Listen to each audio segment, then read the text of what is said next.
Welcome to the American Enterprise Institute. I'm Joel Elisea. I'm a non-resident fellow here at AEI and a law professor at Catholic University. I'm also the director of the Center for the Constitution and the Catholic Intellectual Tradition at Catholic University, which is a co-sponsor of this event. We go by CIT for short. CIT promotes scholarship that explores the relevance of the Catholic intellectual tradition for American constitutionalism. We do that through events like this one, these types of public-facing events, but also fellowship programs, courses. You can learn more about us at cit.catholic.edu. I'm very grateful to Yuval Levin and to AEI for hosting this event, partnering with us. CIT does a number of events with AEI every year, and they're always such gracious and supportive hosts. So we're really grateful to them for everything they've done to put this event together. My RA, Mikey Schwartz, who has been invaluable as well in this effort. I'd also like to thank the MacArthur Foundation, which generously provided funding to support this conference. It's encouraging to see such a prominent and important organization valuing the relevance of scholarship on the original meaning of the Free Speech Clause and the need to promote and encourage that scholarship. And that's why we're here. This conference is called First Amendment Originalism. It's about the original meaning of the Free Speech Clause in particular, and it's a very timely conference. This conference is coming at the right time, because tomorrow, January 30th, is the 50th anniversary of the Supreme Court's decision in Buckley versus Valeo, which is a foundational case in modern campaign finance jurisprudence. The court's more recent campaign finance cases have steadily overruled aspects of Buckley, and the Supreme Court will decide a significant campaign finance case this term, National Republican Senatorial Committee versus Federal Election Commission. At the same time, a majority of the Supreme Court now self-identifies as originalist. That is, they believe that the Constitution should be interpreted according to the original meaning of the Constitution. Free speech doctrine, and campaign finance doctrine in particular, you might say, has a reputation for not being very originalist, for not having much of a connection to the original meaning of the Free Speech Clause. Yet the court has shown an interest in bringing originalist or historical principles to bear in interpreting the Free Speech Clause, especially in recent years. So, for example, there was this case called Houston Community College versus Wilson, where the court relied heavily on historical tradition going all the way back to the founding to uphold the power of institutions to censure their own members based on the speech of those members. So there have been indications that the court would like to move in a more originalist direction, even in the free speech domain. But the question is, how do they do that, given that so much of free speech doctrine doesn't seem to be originalist? And the campaign finance area, because it is so notoriously not self-consciously originalist, seems to be a particular point of emphasis in thinking about that question. So we have a court that's interested in deciding free speech cases on originalist grounds, but current doctrine, including campaign finance doctrine, is generally seen as non-originalist. And to make matters worse, there's a lot of scholarship on the original meaning of the Free Speech Clause, but I'd respectfully suggest that much of it is kind of indeterminate, and a lot of it isn't very good. There's some exceptions to that, but it's just not an area that has been deeply explored by high-quality originalist or even non-originalist, just historical exploration, in my view. One of the main purposes of this conference is to encourage further scholarly exploration of the historical, the original meaning of the Free Speech Clause, both because that's an inherently worthwhile and important academic endeavor, but also because there does seem to be an interest on the part of the Supreme Court in that kind of work, and it would be good that they had quality scholarship to rely on in thinking through these questions from a historical point of view. So to help with that effort, encouraging further exploration of the Free Speech Clause from an originalist point of view, we have two panels today with 6 truly stellar scholars. I'll moderate both panels. Unfortunately, Adam White, who was supposed to moderate the second panel, couldn't make it due to the weather, and so you're stuck with me for both panels. I'll introduce our panelists at the start of each one in the order in which they're going to speak. This first panel is titled The Original Meaning of the Free Speech Clause. And we have 3 top-notch scholars. As I said, I'll briefly introduce each of them, so I'm not going to give you their full bios, which are extensive and full of really impressive things. I'm just going to note a few things about each one. Each panelist will have 10 to 15 minutes to give their opening remarks, followed by an informal discussion that I'm going to moderate, and then we'll turn it over to you all for Q&A at the end. There is, well, let me see here. I think I have some notes about how you can submit your questions electronically if you would like to.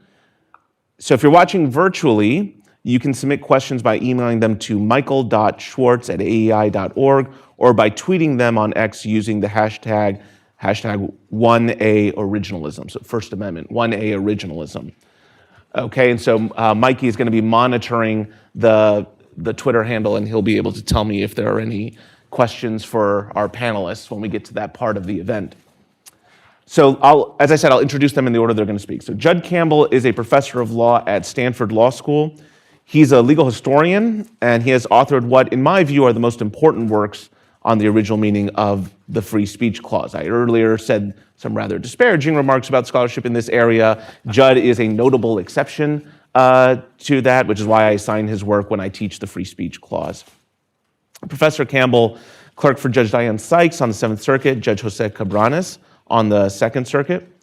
He graduated from Stanford Law School, holds degrees from London School of Economics, where he studied as a Marshall Scholar, and earned his undergraduate degree from UNC Chapel Hill. Haley Proctor is an associate professor of law at Notre Dame Law School. Her scholarship focuses on constitutional law and federal courts. Before entering academia, Professor Proctor was a partner at the eminent law firm of Cooper and Kirk, where I had the great privilege of being her colleague for a number of years. She clerked for Justice Clarence Thomas on the Supreme Court and for Judge Thomas Griffith on the DC Circuit.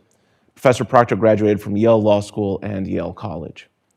Stephen Sachs is the Antonin Scalia Professor of Law at Harvard Law School.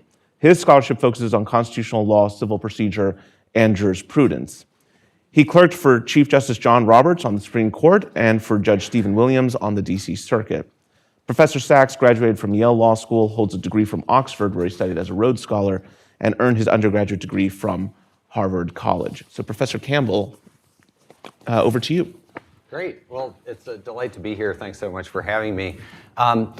Whenever we ask a question about original meaning, we often come to that question with a deep set of assumptions about what it is we're looking for. So we already know what rights are, we already know what constitutional text is, and for us to figure out the meaning of the speech clause just requires going back to history and finding the evidence that sort of tells us exactly what it is that the government's allowed to do or not allowed to do.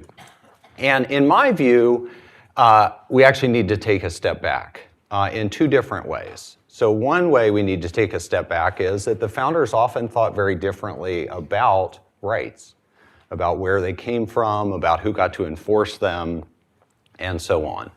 And then the second way that we need to take a step back is with respect to constitutional text. What is the role of a constitutional text? And in particular here, what's the role of a Declaration of Rights? What's the role of the speech clause or other provisions of the Bill of Rights? So I want to frame my remarks around those two questions, thinking about how the founders thought about rights generally, and then tying that to how they thought about speech and press freedoms, and then also thinking about how they thought about the Bill of Rights generally, and then tying that to how they thought about the speech clause. So in terms of how they thought about rights generally, the founders don't assume that all rights that are deemed to be fundamental operate in the same way. They actually have different notions of fundamental rights that animate their thinking. One of the core ideas at the founding is that humans have certain natural rights. These are rights that come from their humanity, they're endowments from God, and they're things that a person would have in a state of nature, even independent of any governmental authority. Those are things like the ability to think, the ability to sit patiently and listen to a lecture, and the ability to speak, to express oneself. So basic human capacities or natural rights. Those natural rights then, the thinking went, are recognized and preserved in a social compact or a social contract that individuals unanimously agree upon when they enter into a state of political society. Now, that social contract is fictitious. There's not actually any original agreement by which people create a state of civil society, but it still has profound implications for how they think about the nature and extent of governmental power. And the two key aspects of their thinking about what it is that the social compact does with respect to retained natural rights are, first, that retained natural rights have to be limited only by the people themselves. Because we retain them, we have to be in control of limitations on those rights. And then secondly, that the limitations on those rights have to be in promotion of the common good or the public good.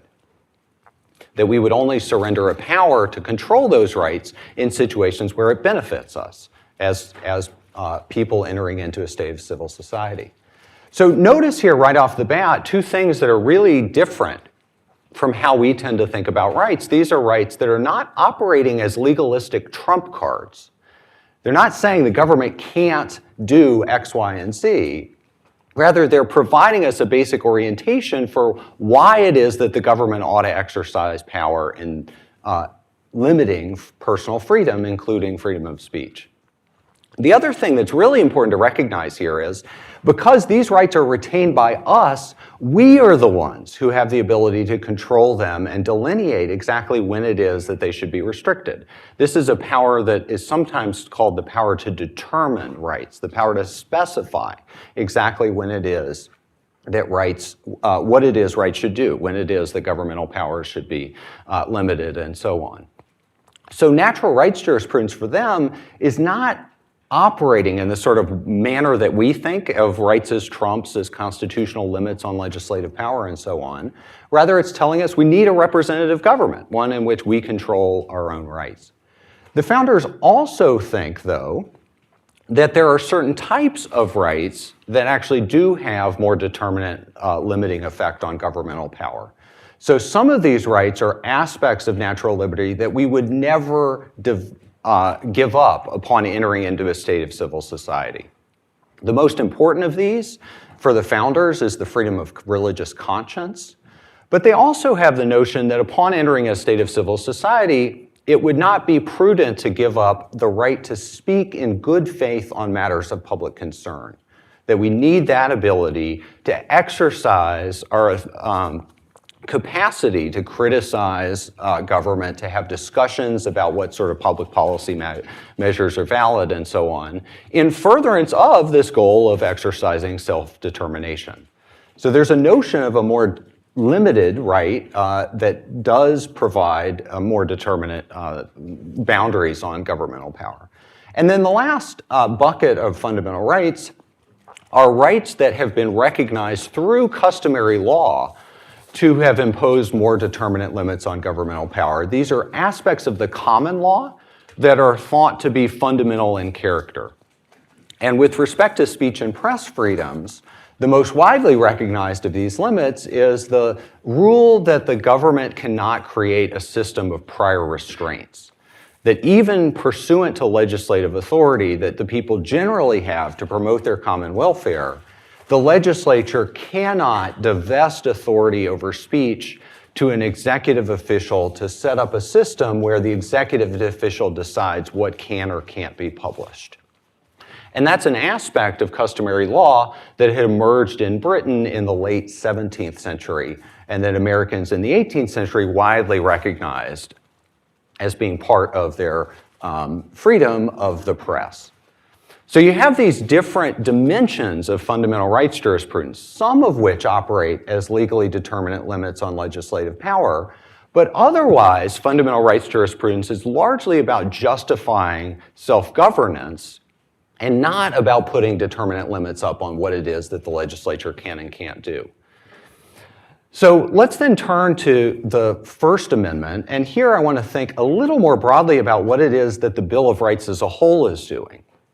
I had talked before about how you have social contractarian limits on governmental power, and you have customary fundamental law limits on governmental power. I'll add a third here, which is that at the founding, it was possible to use constitutional text to further specify limits on governmental power. So you could use the text of a constitutional provision to add additional constraints on governmental power that weren't supplied by customary law or weren't supplied by these fundamental principles of social contract theory. And a good example of this is in Article 6 of the original Constitution, we have a clause saying the government can't create religious test oaths. So this is a new provision of fundamental law created by text. And there are some people at the founding who think we should be doing this in the amendment process.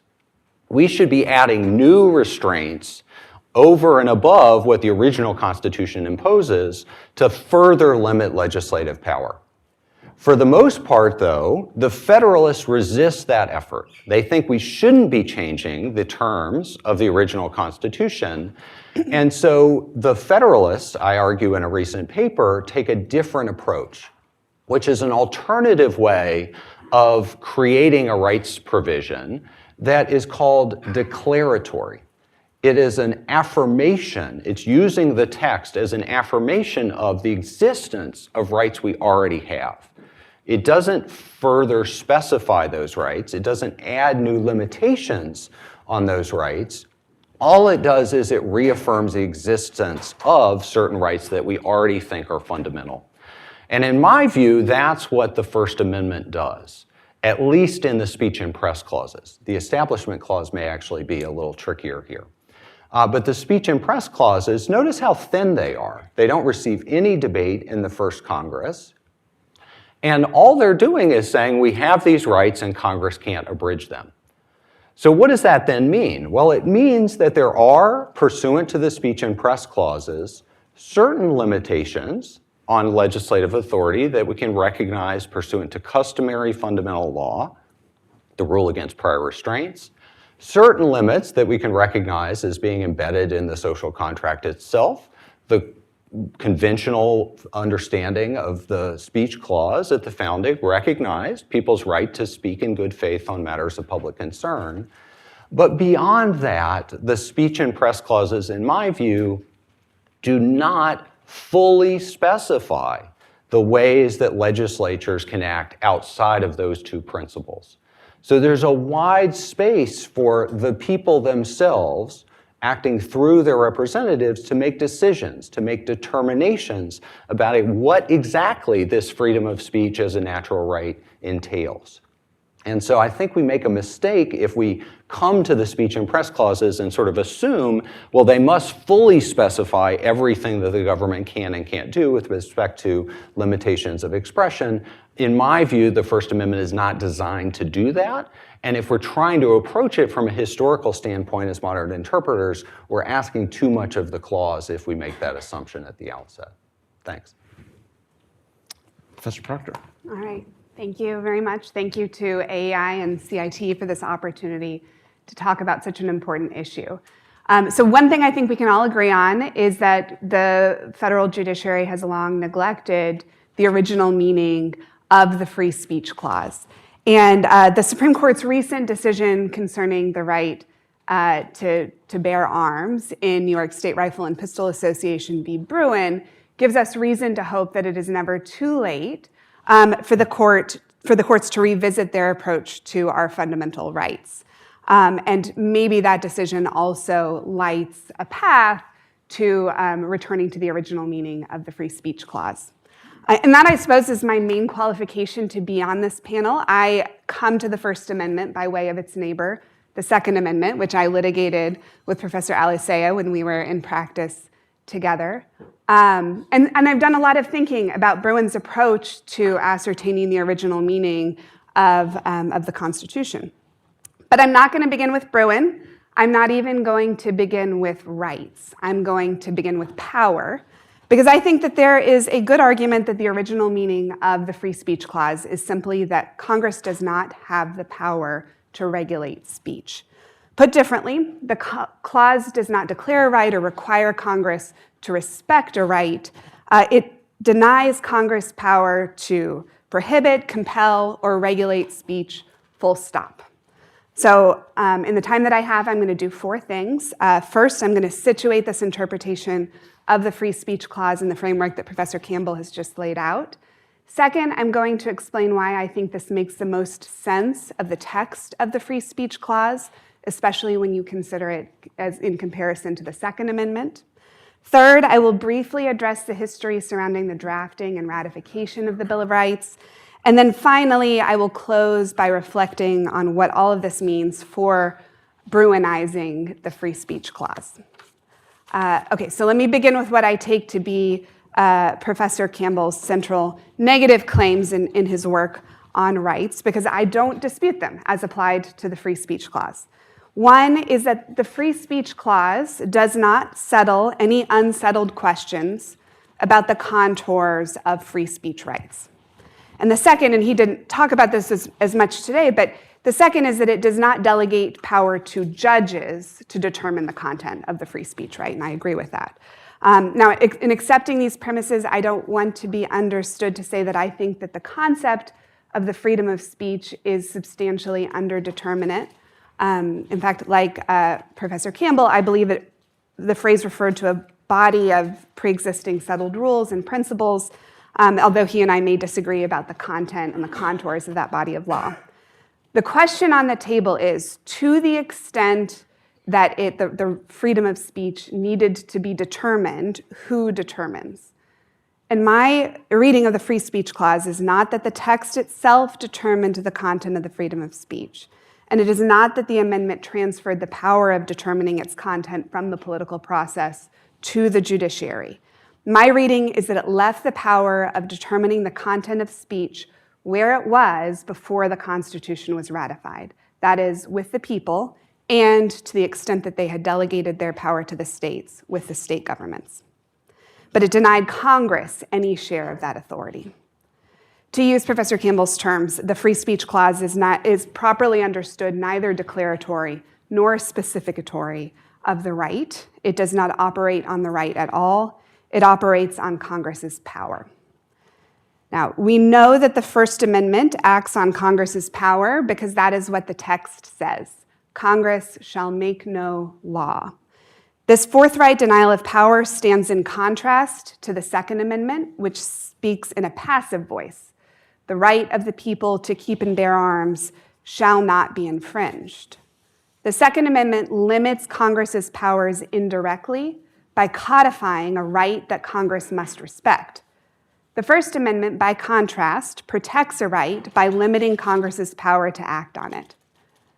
If natural rights theorists are correct that a political body can respect a right while also regulating it for the public good, then these operations are not necessarily the same thing.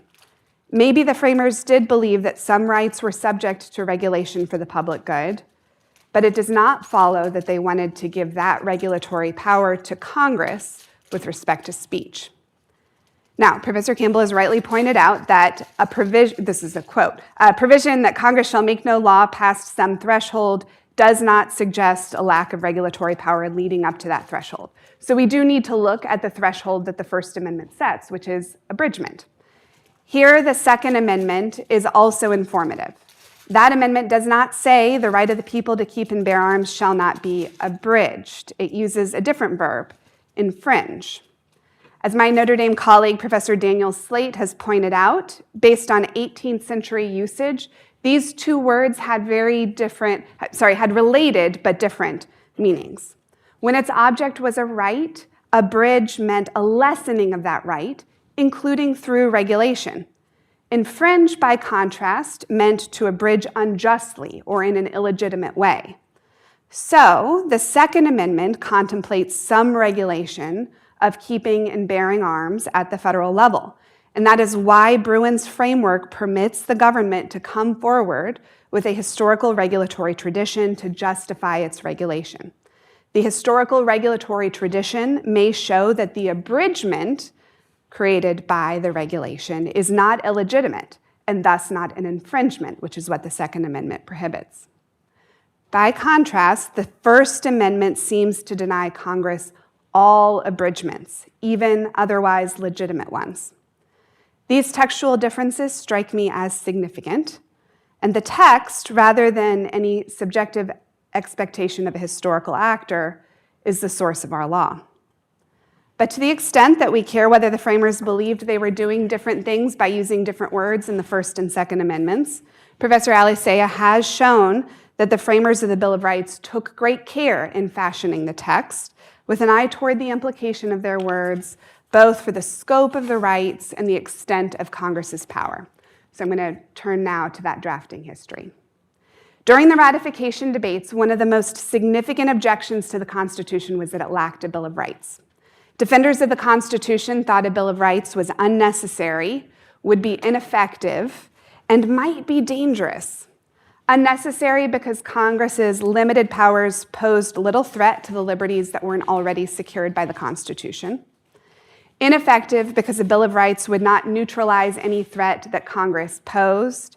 In either event, the people's security would depend, in Publius's words, would depend on public opinion and on the general spirit of the people and the government.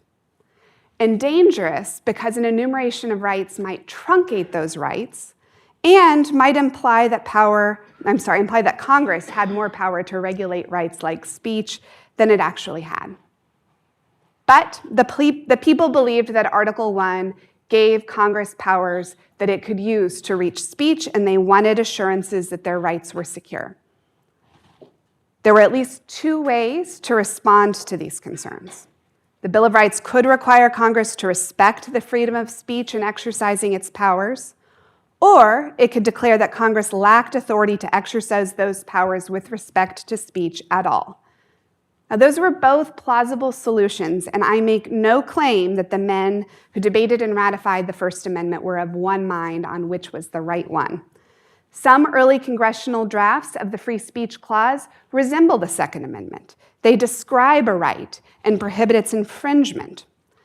But the text that ultimately emerged took a different form. The Senate revised the clause to focus not on the right, but on Congress's power, and to prohibit abridgments rather than infringements. Now, we do not know why the Senate made these revisions, because they debated the amendments behind closed doors.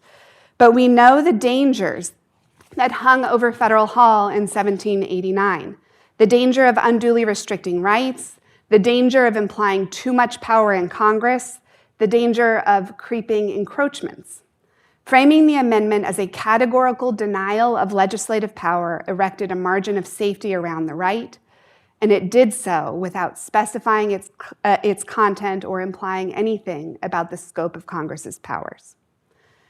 Just a decade later, James Madison would read the First Amendment in precisely these terms. Describing Virginia's reasons for denouncing the Sedition Act of 1798, Madison insisted that the First Amendment contained a categorical denial of federal power. He was speaking about the freedom of the press, but the logic of his argument extends to speech as well. Now, Professor Campbell has argued that the rise of partisan politics in the 1790s gave the Jeffersonian Republicans new reasons to endorse this no-power reading of the First Amendment. And I do not deny that the stories that Madison and Jefferson told about the First Amendment had the virtue of political expediency. I just think that they may also have had the virtue of candor. At a minimum, there is substantial continuity between the James Madison who introduced the Bill of Rights in 1789 and the James Madison who opposed the Sedition Act in 1798. So what does all of this mean for Bruin's applicability to the Free Speech Clause? For those who are unfamiliar with that decision, Bruin rejected the tiers of scrutiny and directed courts to adjudicate Second Amendment challenges in two steps. First, consider whether the challenger's conduct falls within the plain text of the Second Amendment. In other words, is it keeping and bearing arms? Second, if so, the burden shifts to the government to come forward with a historical tradition of firearm regulation to support the regulation, or rather to show that its regulation is consistent with that tradition. If the First Amendment prohibits Congress from regulating speech, we do not need Bruin's second step. All we need to know is that someone is exercising his right to speak as it was understood at the founding. If so, Congress cannot reach his conduct even to regulate it for the public good. The analysis is different for states. The 14th Amendment now secures the freedom of speech against state governments, But that does not mean that states shall make no law abridging the freedom of speech. Instead, states may not regulate speech in a way that is contrary to the historically determined contours of the right. For that reason, Bruin is a good guide to adjudicating First Amendment challenges against the states. And critically, this act of translation does not depend on modern judicial assessments of government interest or public good. I'll close by acknowledging two ways in which, despite everything I've just said, Congress may actually be able to act on speech. And I don't have time to develop these, and candidly, I don't know the right answers, but I want to acknowledge them, and I'm happy to explore them more in Q&A. First, Congress exercises limited enumerated powers with respect to the people of the several states, and the First Amendment declares that those powers do not include the power to regulate their natural right to speak. But Congress exercises powers of local government in federal territories and enclaves in the district in which we're now sitting. I do not think that the First Amendment speaks to these powers. I'm not saying Congress may infringe speech rights in those places, only that Congress enjoys whatever regulatory powers are consistent with the fundamental rights. Second, subsequent amendments may have granted Congress powers that it could use to reach speech. So, for example, in addition to protecting the freedom of speech against the states, the 14th Amendment gives Congress powers to enforce speech rights by appropriate legislation. At a minimum, this provision allows Congress to pass laws concerning the freedom of speech. Whether it allows Congress to incidentally abridge speech in service of protecting speech rights, I do not know. But whatever powers Section 5 grants Congress presumably override the First Amendment's original limits. Thank you. Thank you, Professor Proctor. Professor Sachs? Thank you all for joining us. Thank you to Professor Alsea for having me, and to the other members of the panel. I should say my experience is primarily on the originalism side and less so on the First Amendment side. So in my talk, I'm going to largely take as given Professor Campbell's account. I'm going to sort of assume that he's got the history right. I have some interest there because together with our friend Will Bode at Chicago, we wrote an article that sort of assumes that his argument is right and advances it. So I think it is right, but I'm just going to take it on faith here. And I want to suggest some potential applications of this to ongoing First Amendment disagreements. A lot of originalist work in the First Amendment tends to as in the Martin Luther example, either fall off the horse one way or the other. Either it says that the First Amendment is a paper tiger and doesn't really do anything and it lets Congress do whatever it wants, just no prior restraints. Or alternatively, it reads the First Amendment as extraordinarily significant and as hard coding a very strict sort of libertarian code of speech rights. And Professor Campbell's account sort of is neither of these things. To use some language that he's used before, but also that Professor Richard Ray has used, rather than being narrow, unperforated, and strong, merely applying in a very few set of cases, but applying with very few exceptions to those cases and applying very significantly to them. Instead, the rights that he's describing are broader, more easily perforated, more easily overcome, and somewhat weaker. So once you know that something is covered by the speech right, that may not end the inquiry. We might need to know a little bit more. The reason, of course, is because these are grounded in natural rights. Natural rights are very expansive, cover all sorts of things, and yet are also regulable. The government can regulate those rights using the police power for the public good, for various interests, health, safety, welfare, morals, etc. But it cannot abridge or cancel those rights.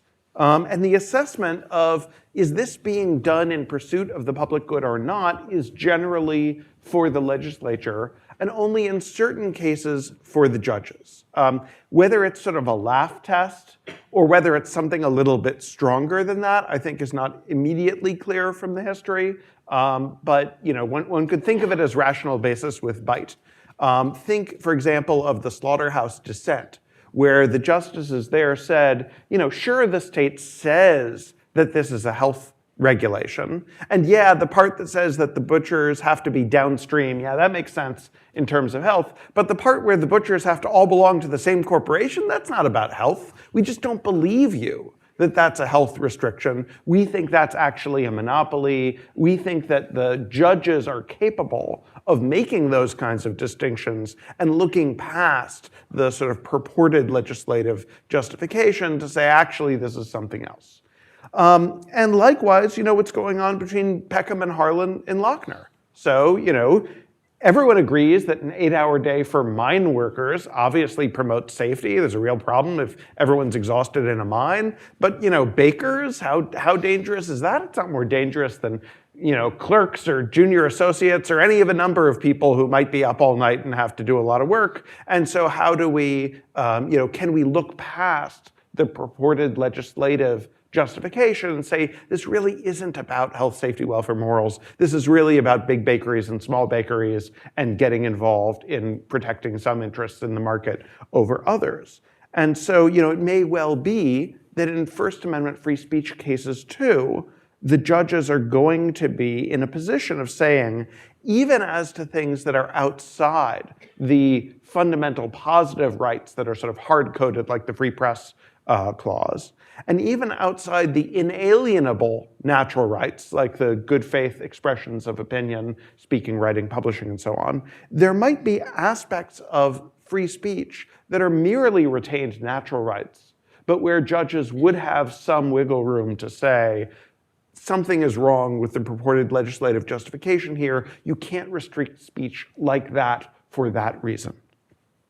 So where would we find this? And I want to discuss this in the context of two examples. One is advocacy of legal activity, and one is campaign finance reform. And I think on the former, that the original doctrine might be somewhat more permissive than what the Supreme Court has come up with in cases like Brandenburg. And in the latter, the original doctrine might actually support some of the things that the court has done in cases like Citizens United. So let's start with the first topic.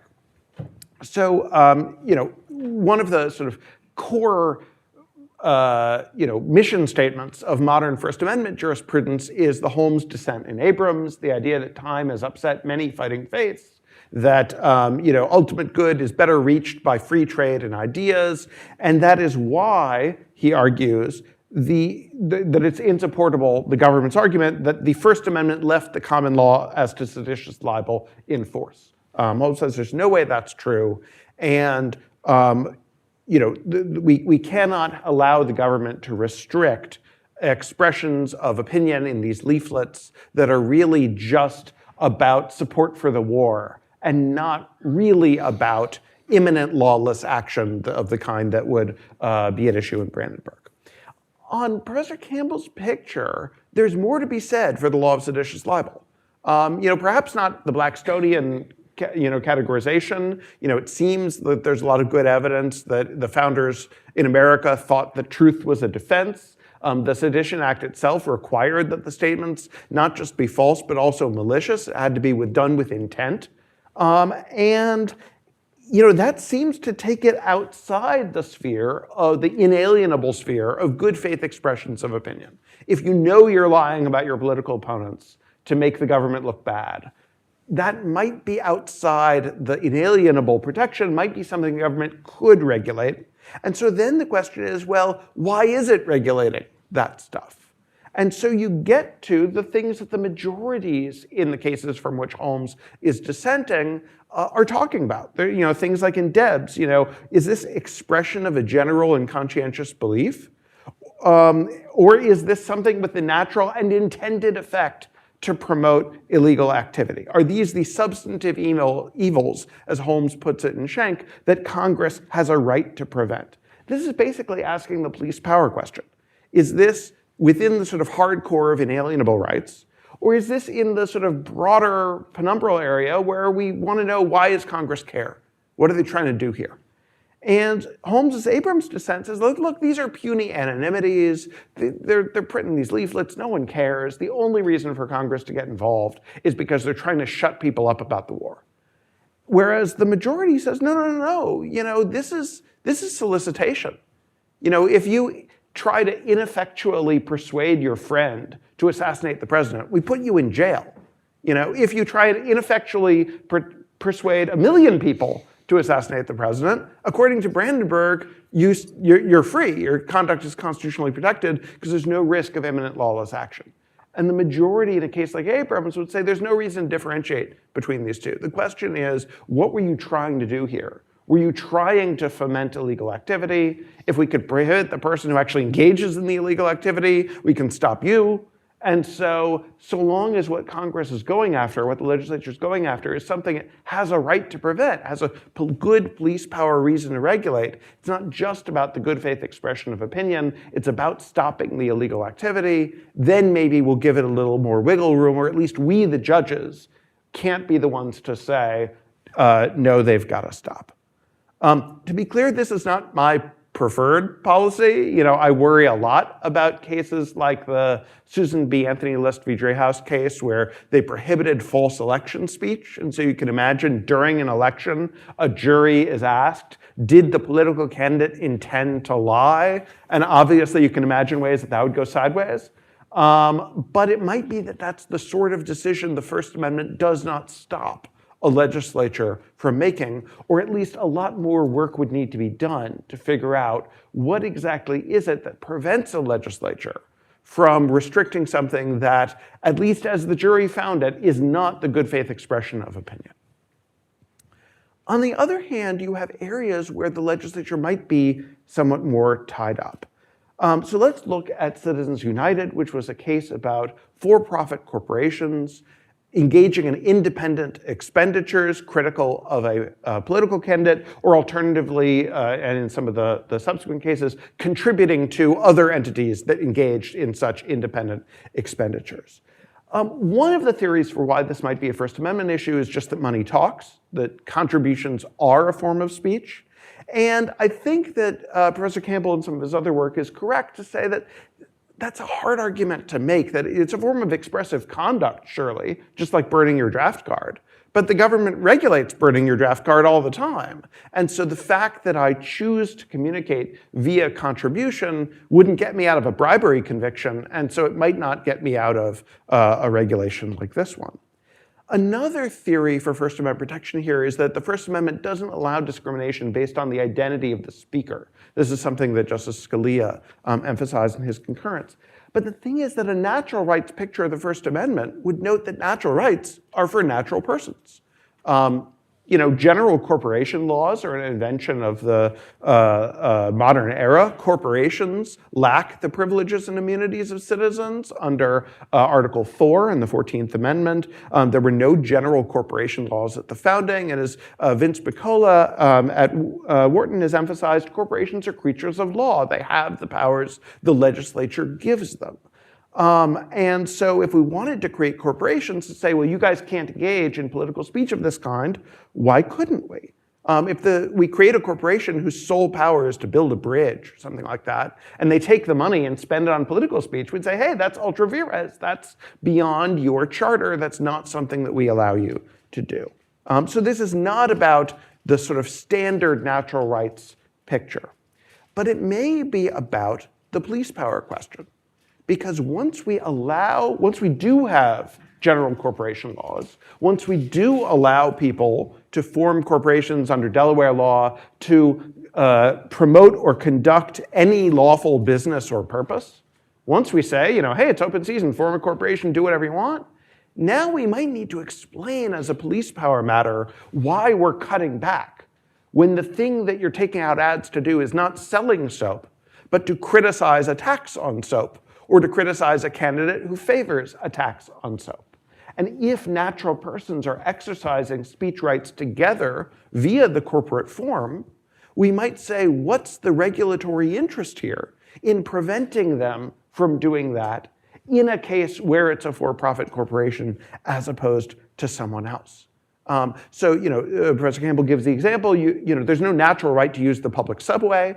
But if we said no using a public subway to go to a protest, you'd be like, well, why is the government doing that? It seems like that's just trying to stop you from being at protests. And there's no health, safety, welfare, morals justification. It's not about subway traffic. There's no reason why going to the beach on a nice day is any worse for the subway, or any better for the subway than going to a protest. So what is the government interest? Do we believe you that this is about, regulating traffic on the subway and not just about stopping protests? So you could call this First Amendment Lochnerism, but the good kind. The kind that's actually saying we need to be sure that the government isn't pretending, giving a pretextual justification, when in fact what it's doing is trying to squelch speech by natural persons. And so that's why it might matter a lot what the interests are that are advanced on the other side. So in Citizens United, there was a lot of discussion of the anti-distortion interest in Austin. Corporations promote unpopular speech. Not a lot of people agree with them. And the government allegedly has an interest in preventing the marketplace of ideas from being distorted in this way. But the reason the government didn't even advance that argument in Citizens United is that there's plainly no interest, no legitimate interest in making sure that all speech is popular, or in making sure that the amount of speech that is seen correlates with its support in the populace overall. There's no government interest in preventing the public from changing its mind. Another theory was that of shareholder protection. The sort of ultra vires claim they're taking money from shareholders and using it for causes shareholders might not want. But there too, it's hard to say that that's really what's going on, because the complaint was not oil company executives are taking money from oil company shareholders and using it in ways contrary to their interests qua oil company shareholders. It's that they're too good at representing their shareholders, that they're trying to do things that will get oil companies more money, which is presumably what shareholders, so long as they are shareholders, want. So it's unclear to me that the shareholder protection argument really can fly. And the key arguments were really about corruption and about the appearance of corruption. Appearance of corruption, I am somewhat skeptical of. If lots of people thought that Jews control the media, that wouldn't create a government interest in restricting the First Amendment by regulating who can get a job at a newspaper. We would just say, look, lots of people think this. There's the appearance to some of some, but we wouldn't say that the government can regulate on that basis. We would only say that the government can regulate actual corruption, not just fake corruption people mistakenly believe exists.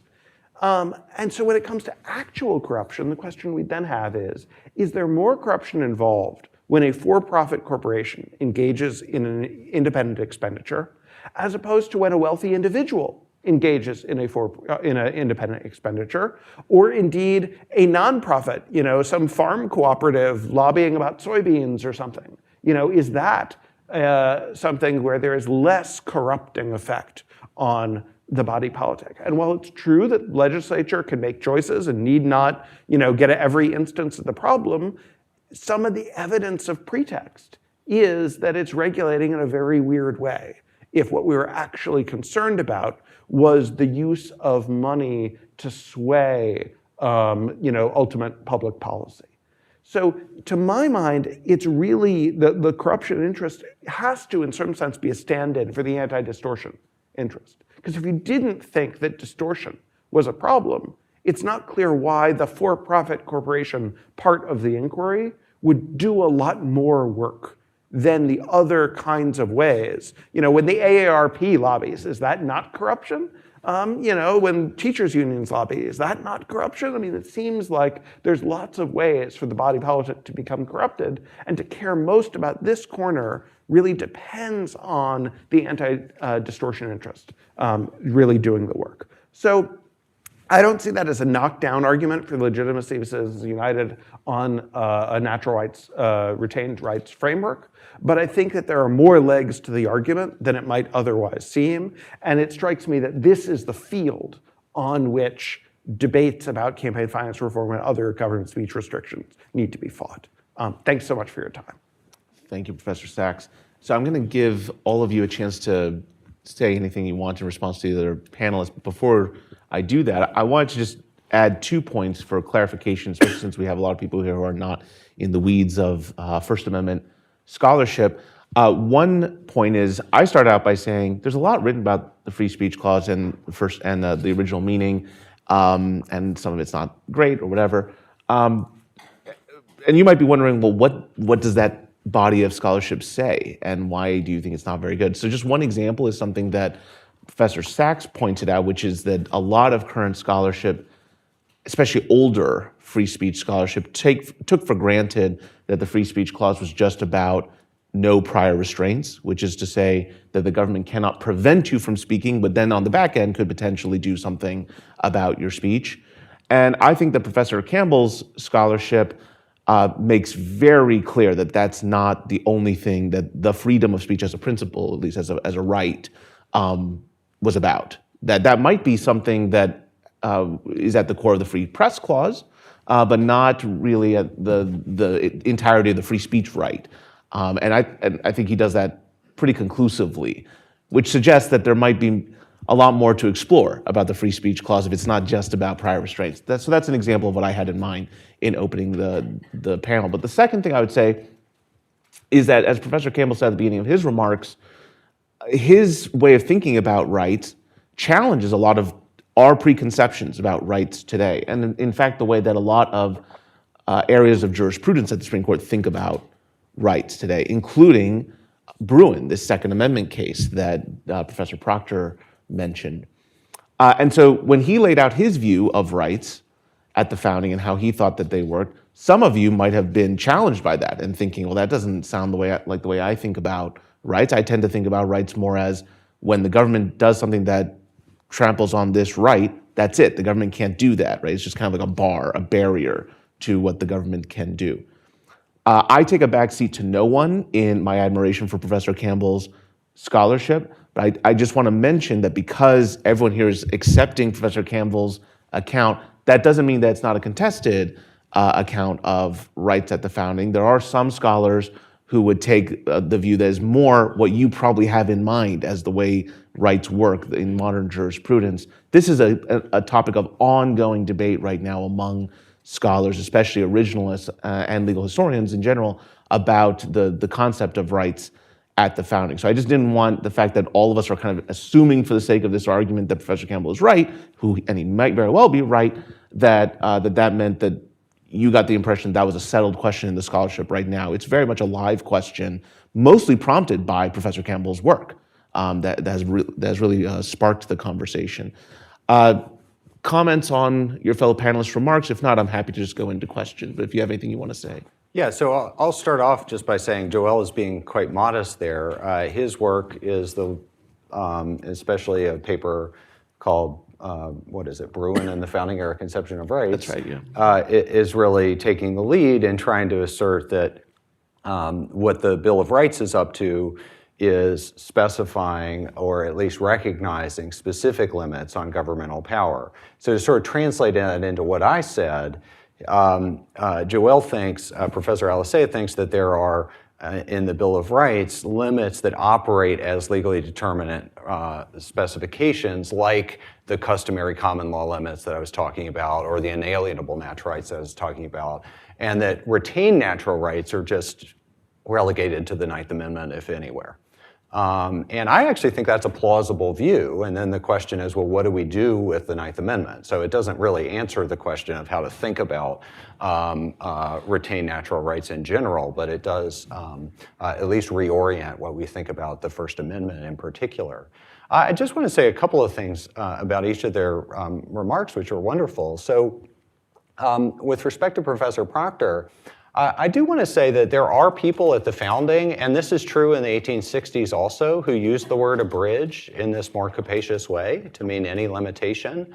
So you actually do see a couple of people make this point in the ratification debates that take place in state legislatures in the late 1780s with respect to what are we doing in the First Amendment.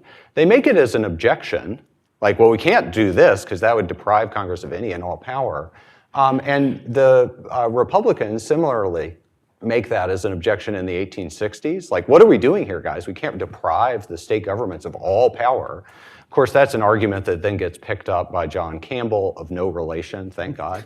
And the argument in the slaughterhouse cases, he thinks that the Privileges or Immunities Clause, which, by the way, says no state shall make or abridge, right? It's replicating the structure of the First Amendment, therefore deprives the states of the ability to regulate retained natural rights.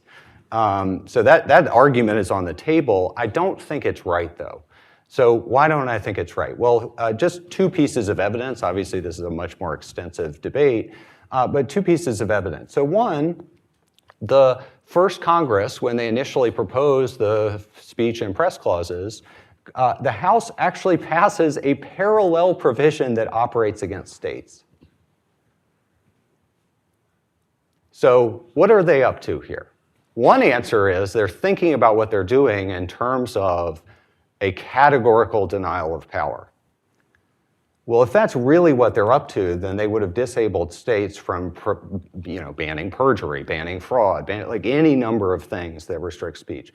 So to my mind, what that tells us is at least members of the House are thinking about the speech and press clauses against the federal government as being parallel to the sort of restrictions that they expect to operate at the state level. Now, it's true that the Senate then gets rid of the provision that operates against the House. The Senate also, as Professor Proctor is restructuring the amendment. So it says Congress shall pass no law. So what's going on there? I don't know for sure because we don't have the records from the Senate, but I will offer one piece of evidence, which is the House's provision with respect to the Establishment Clause was initially framed in the passive voice. And it was objected to because people thought, well, if we just have a rule against establishments, that's going to potentially at least operate against state-level establishments and potentially even against contractual provisions that relate to church administration, like bringing a lawsuit for the recovery of damages for not paying a minister or something like that. And so the response in the House is to say, well, okay, we can rephrase the Establishment Clause by saying, Congress shall pass no law respecting an establishment of religion. So that's just an answer to the Establishment Clause problem. In the Senate, then, what happens is they merge the Establishment Clause, Free Exercise Clause, speech, and press clauses. And so to my mind, that merger is just about simplifying the language and the structure, which is the overall thrust of what the first Congress did with respect to the drafting. They just kind of cut the language down to the bare minimum over and over again. This is the structure of the first Congress drafting debates.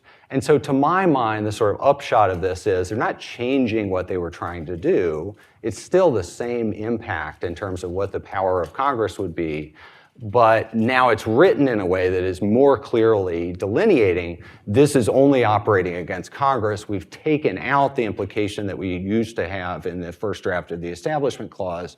Oh, by the way, we've now also taken out the provision that would operate against states.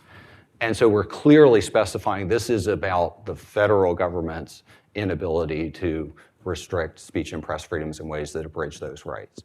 So I think that's what they're up to. I don't think that's a knockdown argument, but to my mind, it sort of points in the direction of this is a declaratory provision rather than one that's trying to take away power.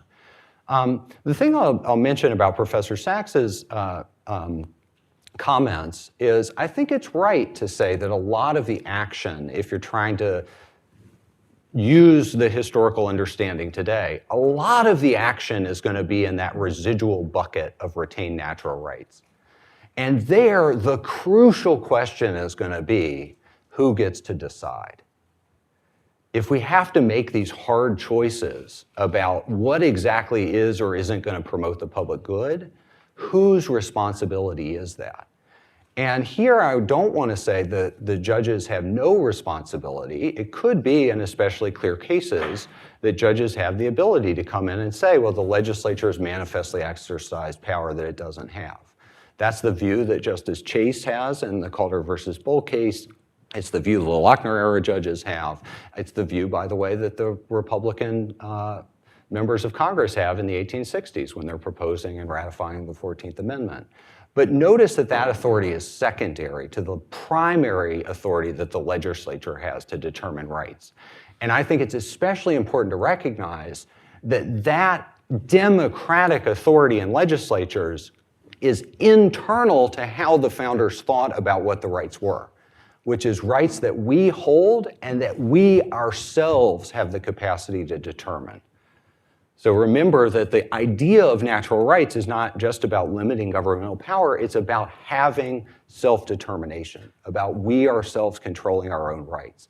And I really worry that we take that away if we just grant that sort of authority to judges to make these sorts of decisions. So you have to be really careful when you're exercising that type of power, in my view, if you're trying to stay faithful to the founders, to do it only in extreme cases where it's clear that legislatures have acted beyond the scope of their authority. Thanks. Professor Proctor. Right. So I'll react quickly to the three really good points that Professor Campbell makes about the textual provisions that I'm really focusing on. So the first is this issue of the verbs, abridge versus infringe.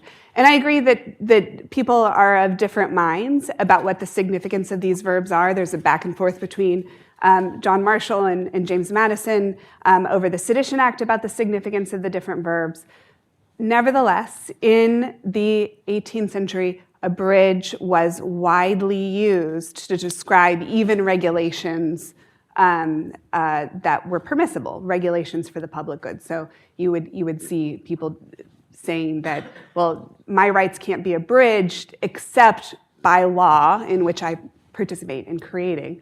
And so at least, there are uses of abridge that make this distinction between abridge and infringe significant. The second point is the fact that initially the amendments to the Constitution would also have restricted states' ability to infringe the freedom of speech. And so that suggests some sort of parity in the thinking of the framers as to what they were doing with respect to state power versus federal power. And of course, we can say Congress has no power to regulate speech for the public good. It would be far more radical to say that states have no authority to regulate speech at all for the public good. So I think at the time that Madison's amendment was still viable, the First Amendment, what became the First Amendment, still took this Second Amendment-like form. It said the freedom of speech shall not be infringed. And so I think at that time, it is absolutely true that the solution that the House was working toward was we will have equivalent limitations on congressional power and on state power. But then it goes to the Senate, and the Senate revises it. Professor Campbell has offered one account for why the Senate would have revised the amendment to take the active form, so Congress shall make no law. And I agree that certainly there were concerns that without using Congress as a subject of the sentence, this amendment would suggest that the states were not able to establish religion. And I agree that that's why the religion clauses appear to have been rewritten. But the free speech clause was revised to the Congress shall make no law form even before the Senate decided to merge the two amendments together. So it's possible they were working their way towards this linguistic simplicity, but it also suggests to me that the Senate was contemplating a stricter limit that they would then need to restrict to Congress so that they wouldn't suggest that states lacked any regulatory power. And I think those are the three. Professor Sachs. Thanks. So a few thoughts. I would certainly agree with Professor Campbell that with regard to the residual bucket, legislatures are in the driver's seat and they're there for a reason. And a lot of the fights about sort of legislature versus judges, some of it is just sort of where on the where you are on the spectrum of like how trusting you are of claims of legislative authority, and sort of what's the relative downsides, and do we really think that this can be trusted? There are also sort of more categorical distinctions. So I think it's fair to say that the folks in the sort of slaughterhouse dissent camp would have, and even the majority when it was an area that they saw as plainly controlled by congressional text, would have said, look, there are certain categorical judgments that we can make. Taking property from A to give it to B is just not going to fly. We're just not going to believe the legislature when they say sort of this is for good purposes. Or alternatively, if the goal is in order to take property to A to give it to B because we think that's better, like that would be a sort of clearly invalid aim on behalf of the legislature. So there might be things that are like that. There might be things where, the anti-distortion interest, for example, you might say, like, look, trying to level the playing field in the marketplace of ideas is just not a valid congressional interest or legislative interest, even though we recognize a very wide swath of interests that are valid, and we're willing to give the legislature a lot of leeway. Or alternatively, to recognize that they have the primary judgment. And our task is merely to say whether they have gone beyond their powers, that theirs is the first move. The second thing I want to note, and I think that this may help sort of explicate the differences between this model of rights and some other prevailing models of rights, is I think that in a lot of cases, the self-described originalists on the court have often looked at constitutional rights as in the fundamental positive law category. So I think that some of the disagreements about Bruin might qualify as this. Some of the disagreements about the First Amendment, things like U.S. v. Stevens, might qualify as this. So if you think of the First Amendment as codifying a common law right, then it's natural to say, like, well, what were the exceptions back then? That's what we want to know, because common law rights have weird shapes. Like sometimes they leave stuff out. It's just some weird historical object that crawls out of the woodwork, and we got to figure out, okay, what do we do with this? And so if they said, hey, that historical right, leave it alone, don't touch it, don't infringe it, then it seems more plausible to say, okay, our job now is to figure out whether states restricted carrying a gun on a horse and what inference we can make from that. And so those kinds of decisions would be very natural because we're trying to capture some aspect of founding era unwritten law that was fixed in amber in some relevant way. And in some ways, like the prior restraint argument, I think almost everyone agrees, takes that form. That's what we're doing here. We're trying to figure out what qualified as a prior restraint because we know there couldn't be any of those. And then the question is, were there things that were of a different kind, that were not codified unwritten law, but rather were more general rules about respecting natural rights and disabling the government from acting for particular reasons? And those are the ones that are harder, both because we need to figure out, well, is the government acting for this reason? And especially, are they acting for this reason when they tell us they're acting for some other reason, but we don't believe them?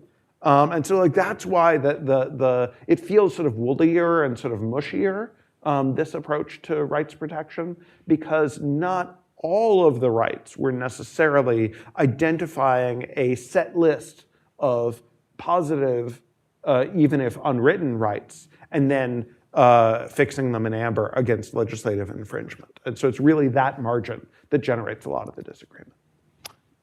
Right, and all three of you, I think this has come through in your remarks, but also in your responses, all three of you have an understanding of the original meaning of the free speech clause that is quite different from modern doctrine in various ways. And I think it'd be helpful just in thinking this through, because it's apparent that the modern free speech clause doctrine differs from the original meaning, right? I think that everyone agrees on that. It would be helpful to know if there are areas of current free speech doctrine, important areas, not less significant things, but important areas of free speech doctrine that you think is actually consistent with the free speech clause's original meaning, even if it's not a perfect fit, even if it's not exactly, it's like roughly a fit with the original meaning. I'm curious if you have any thoughts on that. Anyone in any order. What are some important areas modern First Amendment doctrine to assess? Well, I mean, content versus content neutral, categorical exclusions from speech, all of campaign finance law. I would say that a lot of the time, place, and manner rules, a lot of the sort of content and viewpoint are trying to get at something, which is the question of, is what the legislature going after the good faith expression of the opinion, the viewpoint? Are they really trying to prevent you from saying, I'm criticizing the governor? Or are they trying to do something else, namely, this is just too loud and it's 3 a.m. and we literally don't care what you're saying. Just don't say it that loud at 3 in the morning. And I think that would be very easy to understand as that's like you have a natural right to shout, but you might infringe the rights of others, and we let our representatives decide how to deal with all these conflicts. And if they say that's too loud at 3 in the morning, that's okay. And that's not stepping on the toes of speech in any real way. Even stuff that's more complicated, so like RAV, the hypo that Justice Scalia gives of, could a state prohibit obscenity critical of the governor? And have a special penalty, not just for obscene material, but obscene material that makes the city government look bad. And he says no. And that actually, I think, has some legs under this approach, because it's not just about, is this First Amendment covered, but rather, what's the government doing when it regulates this? And can it explain why obscenity against the city government is more obscener in the relevant way, and such as to justify its prohibition? And if it can't, then that seems like a problem. It seems like what it's really going after is the viewpoint. And that's what it's not supposed to be doing. So time, place, and manner might be broadly consistent. Also interesting that your response there seems to be echoing Justice Kagan's, then Professor Kagan's understanding of free speech doctrine, right? As mostly trying to smoke out an illicit motive for suppressing speech. I would think, to the extent that strict scrutiny and tiers of scrutiny like that belong, it's for this reason. John Hart Ely smoking out features, not the, yes, this is a viewpoint, but the government has a really good reason for not want anyone to think this. Right. And that, I think, is more difficult. Yeah. No, I think that's right, that if you just asked, did the founders believe in tiers of scrutiny, the answer is obviously no. So you got to do some sort of move to get on board with the idea that modern doctrine in its basic contours is in any way a reflection of founding era constitutional law. And I think that what Professor Sachs just did is the right sort of move, that the First Amendment, to the extent it's recognizing retained natural rights, recognizes the regulability of those rights. And then we have to ask, has the state pursued the right sorts of goals or the wrong sorts of goals? The thing that I would say complicates this with respect to current doctrine is that the founders thought that the types of goals that the government could pursue included communicative harms that change how people think. So what do I mean by that? Well, something like blasphemy. Blasphemy affects how the society thinks about religion, and through that effect, affects people's behavior, whether they appreciate the solemnity of an oath, whether they have the sort of basic morality that's necessary to tie them to the social order, to obey law, and so on. And so those prosecutions are unanimously endorsed by founding era judges.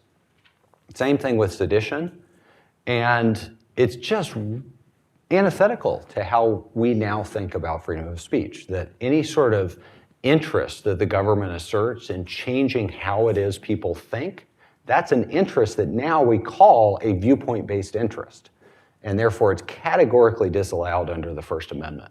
So I think that disjunction creates a really big space between how we tend to think about modern doctrine, the First Amendment under modern doctrine, and how they tended to think about speech and press freedoms. Now, granted, the evidence is largely at the state level. Most of the cases for blasphemy, certainly all of the cases I'm aware of for blasphemy are at the state level, and a lot of the sedition case law is at the state level too.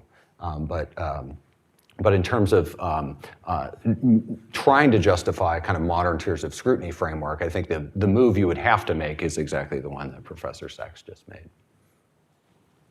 So I don't necessarily disagree with what they've been saying with respect to the state level regulation. Federal, it's easy. Anything that they say Congress can't do, they're getting right.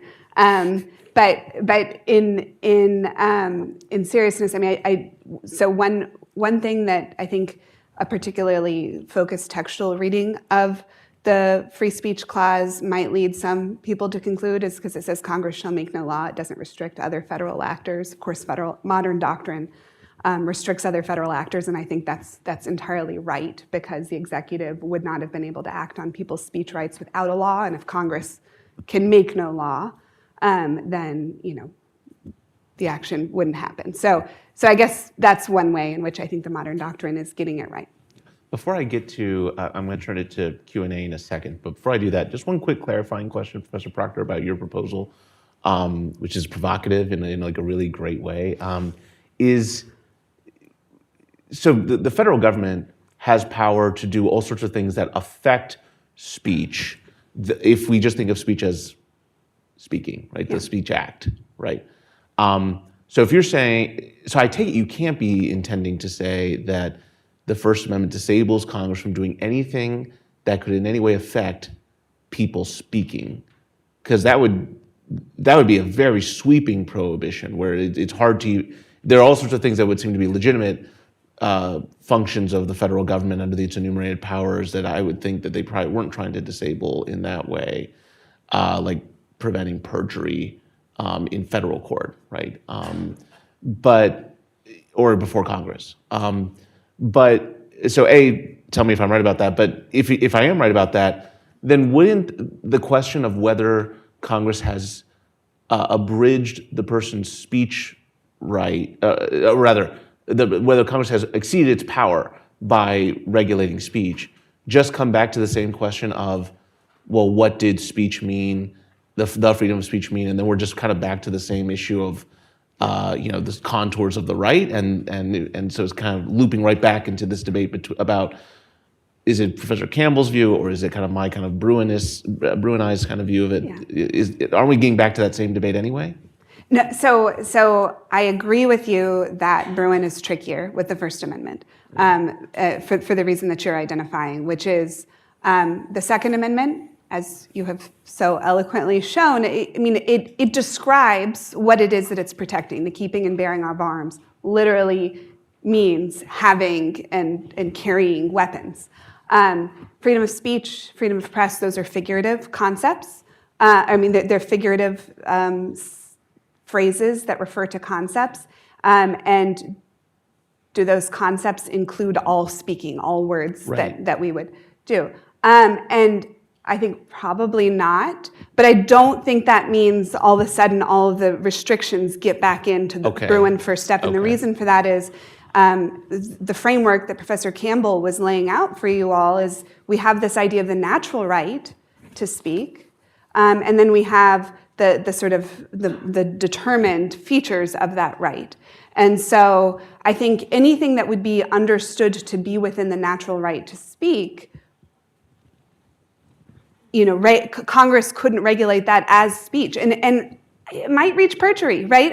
That seems to me to be speaking, and it could be that Congress would have to rely on the states to enforce it. But I do think that there is a more complicated historical inquiry that would have to happen at Bruin's step one than has to happen under the Second Amendment.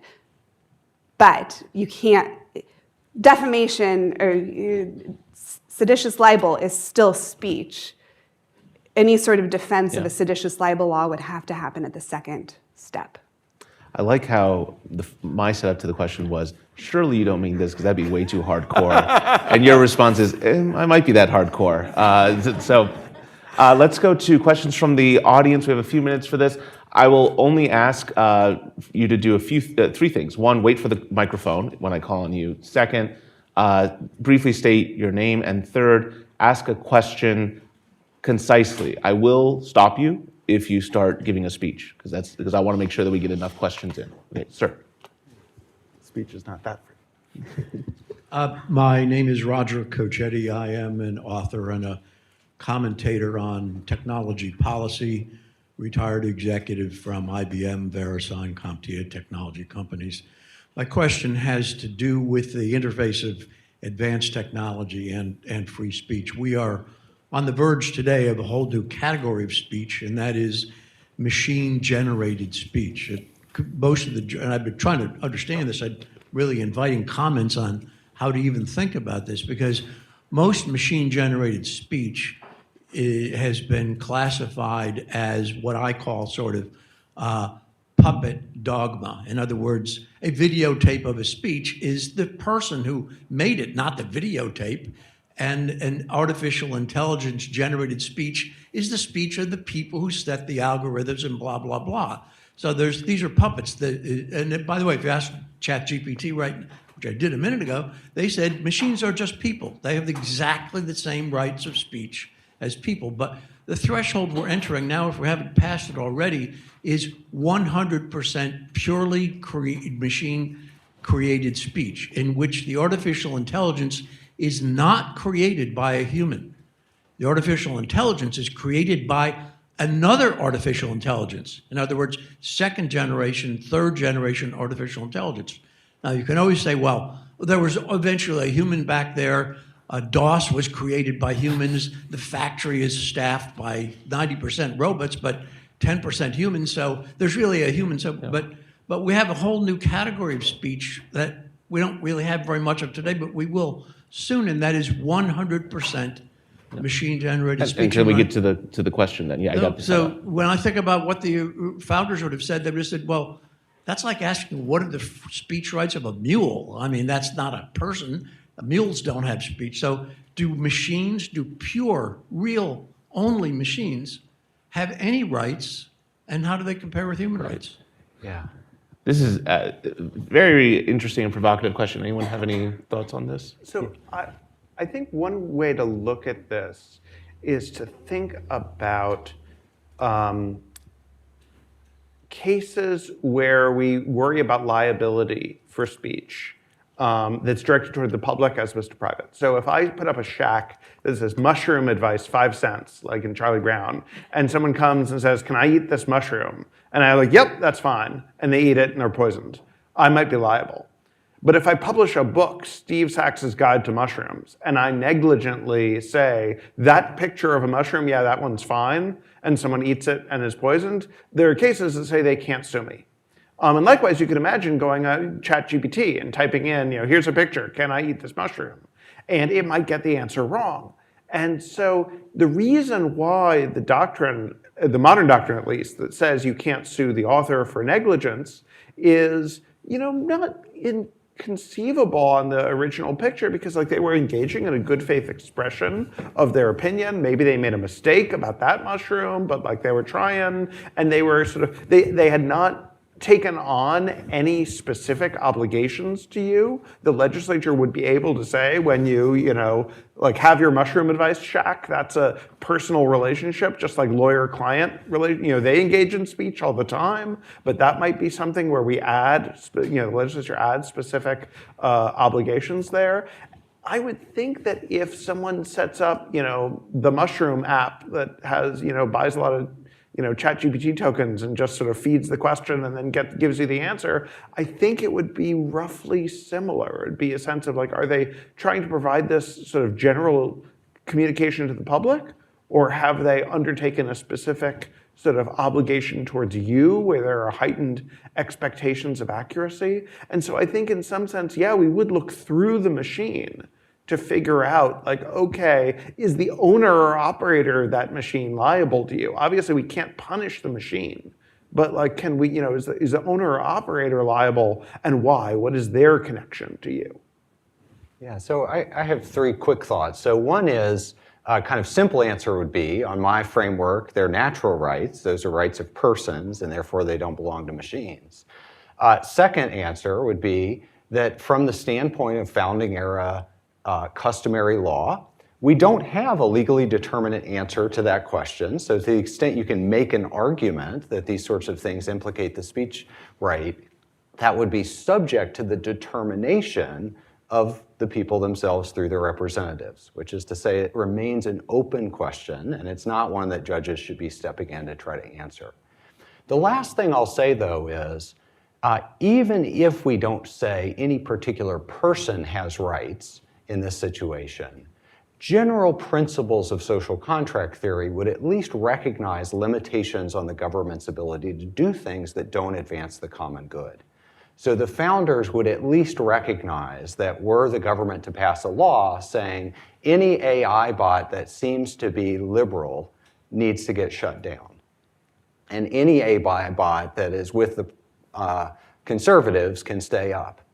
That may not violate any particular person's rights, query the points that Steve is asking about, but it would clearly contravene the basic point of having a public good limitation at the founding, which is not to have self-interested partisan legislation, but instead to have legislation that's aiming to promote the good of the whole. And so I think that makes it a little tricky to just say, well, they're not humans, therefore they don't have any rights. The founders would at least recognize, well, in regulating any activity, there needs to be some public good that's advanced. Do you have any thoughts on this? Okay. Other questions? Yeah, in the back there. My name is Brian Boyle. First of all, thank you. This was amazing. Really interesting discussion. So I think maybe all four of you, to different degrees, are open to a very different role for legislatures in these areas than maybe if you grew up in the era of the Warren Court, where you think the judges are deciding everything. It might sound a little surprising. So I guess my question, it picks off of an aspect of Judd Campbell's scholarship around the educative function of declaring rights. So if freedom of speech was maybe put into the Constitution to actually remind the people and their representatives of how important it is, I'm wondering if you could say a little bit about your thoughts on making legislatures the center of the debate around how to best protect rights and making judges much less of a primary mover here. So it's a question for everybody. Want to take that on? I mean, so I would say that putting it, there were plenty of governments at the founding that were willing to act on rights claims without text. So, standard example of this is State v. Nunn in Georgia, that basically found a right to keep and bear arms, notwithstanding the absence of any textual provision in Georgia's constitution to that effect. But looking at the Second Amendment, not rejecting Barry v. Baltimore, not saying that the Second Amendment applied of its own force in the states, but just saying, look, this is really good evidence that this is among the fundamental rights of American citizens, and so that they put it in the Second Amendment, and so therefore we should understand the delegation of legislative power to the Georgia legislature as implicitly excluding a power to do that. If they wanted to confer a power to do that, they would have told us. This is, and you can even think of things like the rule that no legislature can bind a future legislature, kind of like that. Like most constitutions don't say that, but everybody sort of knows it. And if they were going to let them do it, they would have told us. And so they serve as this background. But having the words in the Constitution really do help because they avoid disagreement about that fact. And they also, I think Madison put it, sort of embolden the judges. They make the judges feel a little bit easier when they do have to say to the legislature, we just don't believe you. It's easier for them to do that when it's like, we know that speech is really important, that this is an area of fundamental rights, we have it in there, and so we are more capable of intervening than we would be if we were doing it purely under, let's say, the Ninth Amendment or purely under claims about implicitly reserved legislative powers. So it has a function, both a political function and a judicial sort of legal function, but it doesn't necessarily change the content of the right being secured. And of course, the 14th Amendment has a totally different function because it makes things into federal questions that would not otherwise be federal questions and allows for Supreme Court review, as Judd and I have argued elsewhere. Yeah, I mean, I certainly agree with that, but I do want to add two things. So one is, when Madison introduces the Bill of Rights, almost all of the impetus of the first part of the speech, which is explaining why do we need this, is on the need to educate citizens about what their rights are and to reaffirm for legislatures the existence of those rights. And the point about the judges is peripheral. It's added in 2 paragraphs at the end. So it's there. It's an important facet of founding era rights discourse, but it's secondary to the more important point, which is about maintaining popular control over delineating where it is that the boundaries of our rights start and stop. And then you can see that again in Federalist 51. So Federalist 51, written by Madison, is all about constitutional enforcement. How are we going to make this thing work from a practical standpoint when it comes to making sure that we maintain fidelity to our Constitution. And he says lots of different things about how to ensure that rights are respected, talks about separation of powers, talks about federalism. What does he not talk about? He doesn't ever mention judicial review. That's not to say it's not there. It is a piece of founding era rights discourse, but we really do lose a lot from a founding era perspective if we limit our understanding of how rights are enforced to judicial review rather than thinking about it in this kind of broader, more representative manner. Mr. Proctor, anything? Yeah, just a small addition on that, because I agree. One of the responses to the varied forms of argument about why the Bill of Rights would have been unnecessary that Madison offers is, well, it does. It provides a focal point for the people to enforce these rights through the political branches. But he also acknowledges that that sort of political security exists, in that people made political arguments in Parliament, and says those aren't adequate. We need more than that. And so that is a part of his speech where he's saying, maybe we're doing something more than just codifying the pre-existing common law. So in our second panel, we're going to focus on modern campaign finance doctrine and the originalism question in a more granular form. We'll come back in 15 minutes for that, but in the meantime, please join me in thanking our panelists.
No, my flight's the minute this is over, I'm cabbing it back to DCA. Okay, let's get started with panel 2 here at First Amendment Originalism Conference, co-sponsored by AEI, the Center for the Constitution and the Catholic Intellectual Tradition at Catholic University, which I direct, and the MacArthur Foundation. If you're just joining us, you missed panel 1, which was on the original meaning of the Free Speech Clause. I recommend going back and watching that, where I give a little bit more of an introduction to the conference itself. I'm Joel Elisea. I'm a non-resident fellow here at AEI and a professor at Catholic University. I'm really honored to be joined with such a distinguished panel for a group of panelists for this panel on originalism and campaign finance doctrine. And it's a timely panel for the reasons I discussed in my introduction, which is the 50th anniversary of Buckley versus Valeo, a foundational campaign finance case. That 50th anniversary is tomorrow. And the Supreme Court is hearing an important campaign finance case this term, National Republican Senatorial Committee versus the Federal Election Commission. They already heard that case, and we expect a decision sometime this spring or summer. So I'm going to briefly introduce our 3 panelists in the order in which they will speak, which is the order that you see to my right. They'll have 10 to 15 minutes to give their opening remarks. We'll do a moderated discussion after that. I will moderate that, and then we'll open it up to Q&A at the end, and I'll give you the ground rules for the Q&A when we get to that. I'm going to give just a brief intro for each of our panelists because they are so distinguished. They have extensive resumes, and I'm not going to get into all of that. To my immediate right, Lawrence Lessig is the Roy L. Furman Professor of Law and Leadership at Harvard Law School. His scholarship focuses on constitutional law, law and technology, and institutional corruption. He clerked for Justice Antonin Scalia on the Supreme Court and Judge Richard Posner on the Seventh Circuit. Professor Lessig graduated from Yale Law School, earned a master's degree in philosophy from Cambridge University, and received his undergraduate degree from the University of Pennsylvania. And I really should have said at the beginning of the conference, so I'll cure this now, that this conference was actually Professor Lessig's idea. He reached out to me about doing a conference like this and has been instrumental in helping organize it. So I'm very grateful to Professor Lessig for everything he did to bring this conference about, in addition to pulling double duty by also being a panelist and having to prepare for this. I didn't have to do that much preparation, so I really appreciate that, Professor Lessig. Professor Bradley Smith is the Josiah H. Blackmore II and Shirley M. Nault Professor of Law Emeritus at Capital University Law School. His scholarship focuses on campaign finance law and free speech. Quite relevantly for this panel, he's the former chairman of the Federal Election Commission. He graduated from Harvard Law School and Kalamazoo College. Michael Morley is the Sheila M. McDevitt Professor of Law and Faculty Director of the Election Law Center at Florida State University. His scholarship focuses on election law, constitutional law, and federal courts. He clerked for Judge Gerald Toflat on the 11th Circuit, and he graduated from Yale Law School and Princeton University. He also had by far the most arduous journey to join us today of all of our panelists. It was like a planes, trains, and automobile situation for him to get here. So we're very grateful to Professor Morley for making it for this panel in light of our weather difficulties. And we'll start off with Professor Lessig.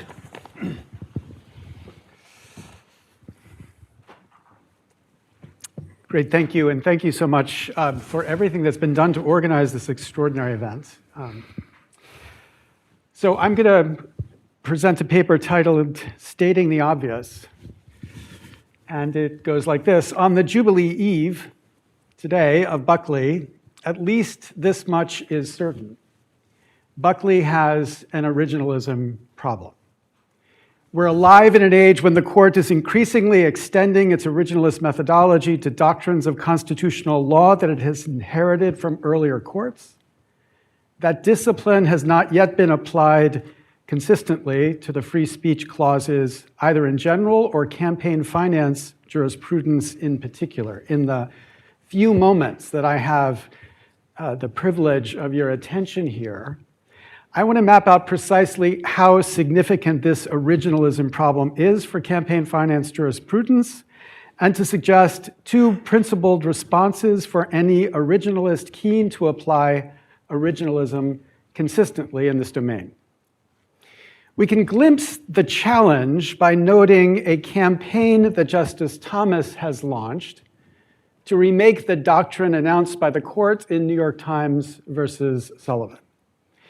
In that case, launched at the height of the Warren Court's big idea jurisprudence, the court created an important immunity for journalists and newspapers threatened with defamation lawsuits for inaccuracies in their reporting. Justice Thomas has challenged the court's authority to create such an immunity. Sullivan, he writes, is a, quote, policy-driven decision masquerading as constitutional law. Rather than follow its policy, Thomas would have the court, quote, embrace the original meaning of the First Amendment. Drawing on the works of Judd Campbell in particular, Thomas tells us that the First Amendment originally did not empower courts to second-guess the legislature as it passed laws it believed advanced the public's interest, even if those laws plainly affected what we today would consider rights of free speech. The only question the legislature was to ask was whether the law advanced the public interest. That question was, originally at least, to be answered by the legislature alone. Quote, there is no evidence from the founding, Thomas writes, quote, indicating that the First Amendment empowered judges to determine whether particular restrictions of speech promoted the general welfare. There can be no blinking the fact that applying this standard consistently would affect the overruling of Buckley versus Valeo. I'll confess, when I first read Justice Thomas's characterization of Sullivan as a policy-driven decision masquerading as constitutional law, I think I literally blurted out in the library, Justice, have you ever read Buckley versus Valeo? While the Buckley court adverts to the framing purpose in enacting the First Amendment and spends some time working through the evolution of the Appointments Clause, nowhere in its 230 pages as it appears in the US reports does the court give us anything like an exegesis of the original meaning of the First Amendment in the context of the late 19th century American jurisprudence. And if one did follow the methodology Justice Thomas has outlined, following the insights of the many scholars, including Judd and Jonathan Gannep in particular, as they have evinced, one would conclude that while the First Amendment certainly directed that Congress not abridge the freedom of speech, it was not for the court to decide whether the laws Congress might have passed to advance the public interest indeed do advance the public interest. Speech was a retained natural right. Retained natural rights were not counter-majoritarian constraints on the legislature. They were retained through republicanism, meaning they remained subject to regulation by the people's representatives. That methodology would, in other words, mean Buckley is no longer law. This is the First Amendment problem that originalism creates. However directly or easily the overruling of Buckley follows from the method of analysis that Justice Thomas has sketched, it is clear that that method produces a radical shift in the scope of First Amendment protections. While some might celebrate that shift in some contexts, I would celebrate it in the campaign finance context, the commercial speech context. Others might celebrate that shift in other contexts, New York Times versus Sullivan. There is no doubt that it would constitute a radical shift. And that radicalism may be reason enough for a court to ignore originalism here. But I suggest there's actually a narrower way to apply at least the democratic principles of originalism, at least in the context of campaign finance jurisprudence. If, to follow Attorney General Meese, we seek to avoid a constitutional practice where the framers supply the words but the justices supply the meaning, we could follow a method of originalism that minimizes the justices' subjective power to craft doctrine in a way that might advance their own personal political preferences. Put differently, we could advance a doctrine that binds them to a standard that they themselves cannot set, namely, as originalists believe, a historical standard. So, for example, Buckley grounded the power of Congress to regulate political speech in a, quote, sufficiently important or, quote, weighty interest to avoid corruption or the appearance of corruption. Later cases have narrowed that conception of corruption to quid pro quo corruption alone. But of course, again, in the 230 pages of Buckley, nowhere does the court suggest why quid pro quo would be the exclusive type of corruption that Congress is free to regulate to avoid. Certainly, that conception of corruption is a far narrower conception than the one scholars have shown us the framers were obsessed to police. Thus, rather than limiting the scope of Congress's power to quid pro quo corruption alone, a method that sought to ensure that it was not the judges picking the values that the Constitution would protect, but instead some external constraint could tie the test to an understanding of corruption prevalent at the time this higher law was enacted. The court could, in other words, embrace a conception of corruption that the framers themselves would have held to be most prominent. I have for many years attempted to map that complementing conception. At the time the court decided McCutcheon, I published a work that had cataloged every surviving use of the word corruption around the time of the framing. Those uses were coded to identify the kind of corruption that the framers were describing. That analysis demonstrated the framers were plainly focused primarily not on individual quid pro quo corruption, but the corruption of institutions. So when the framers spoke of the corruption of Parliament, for example, they were not referencing the practice of members of Parliament to accept bribes for their votes, something I'm sure certainly happened. They were instead referencing the rotten boroughs and the Crown's ability to effectively select members of Parliament from those boroughs. That power corrupted Parliament because it conflicted with the institutional design of a Parliament independent of the Crown. That institutional corruption was their focus, not exclusively, but primarily. An originalist could use this complementing conception of corruption to craft a vision of Buckley that was more inclusive in its approval of regulation, targeting not just quid pro quo corruption, but corruption that undermined the proper dependence of Republican institutions. And from this perspective, one clearly improper dependence could be framed in Madisonian terms. Madison told us that the House, at least, would be, quote, dependent on the people alone. And in Federalist 57, he directed that by the people, he meant, quote, not the rich more than the poor.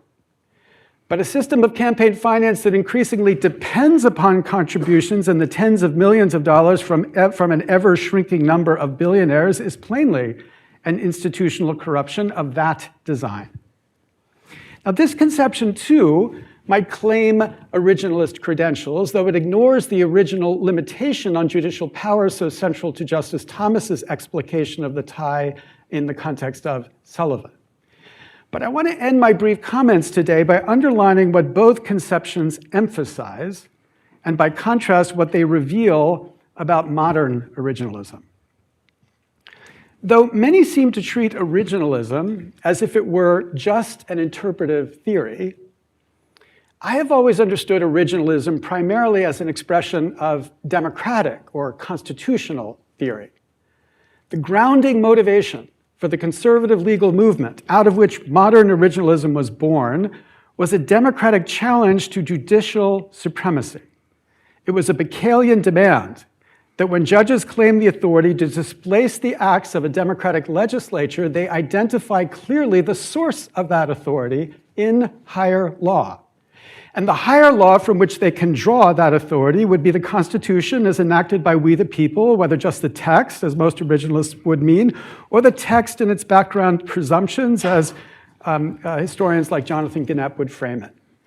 Originalism, on this count, is an interpretive theory to understand what we the people did at some particular moment in our Constitution's history. That could be 1791 or 1868 or 1920.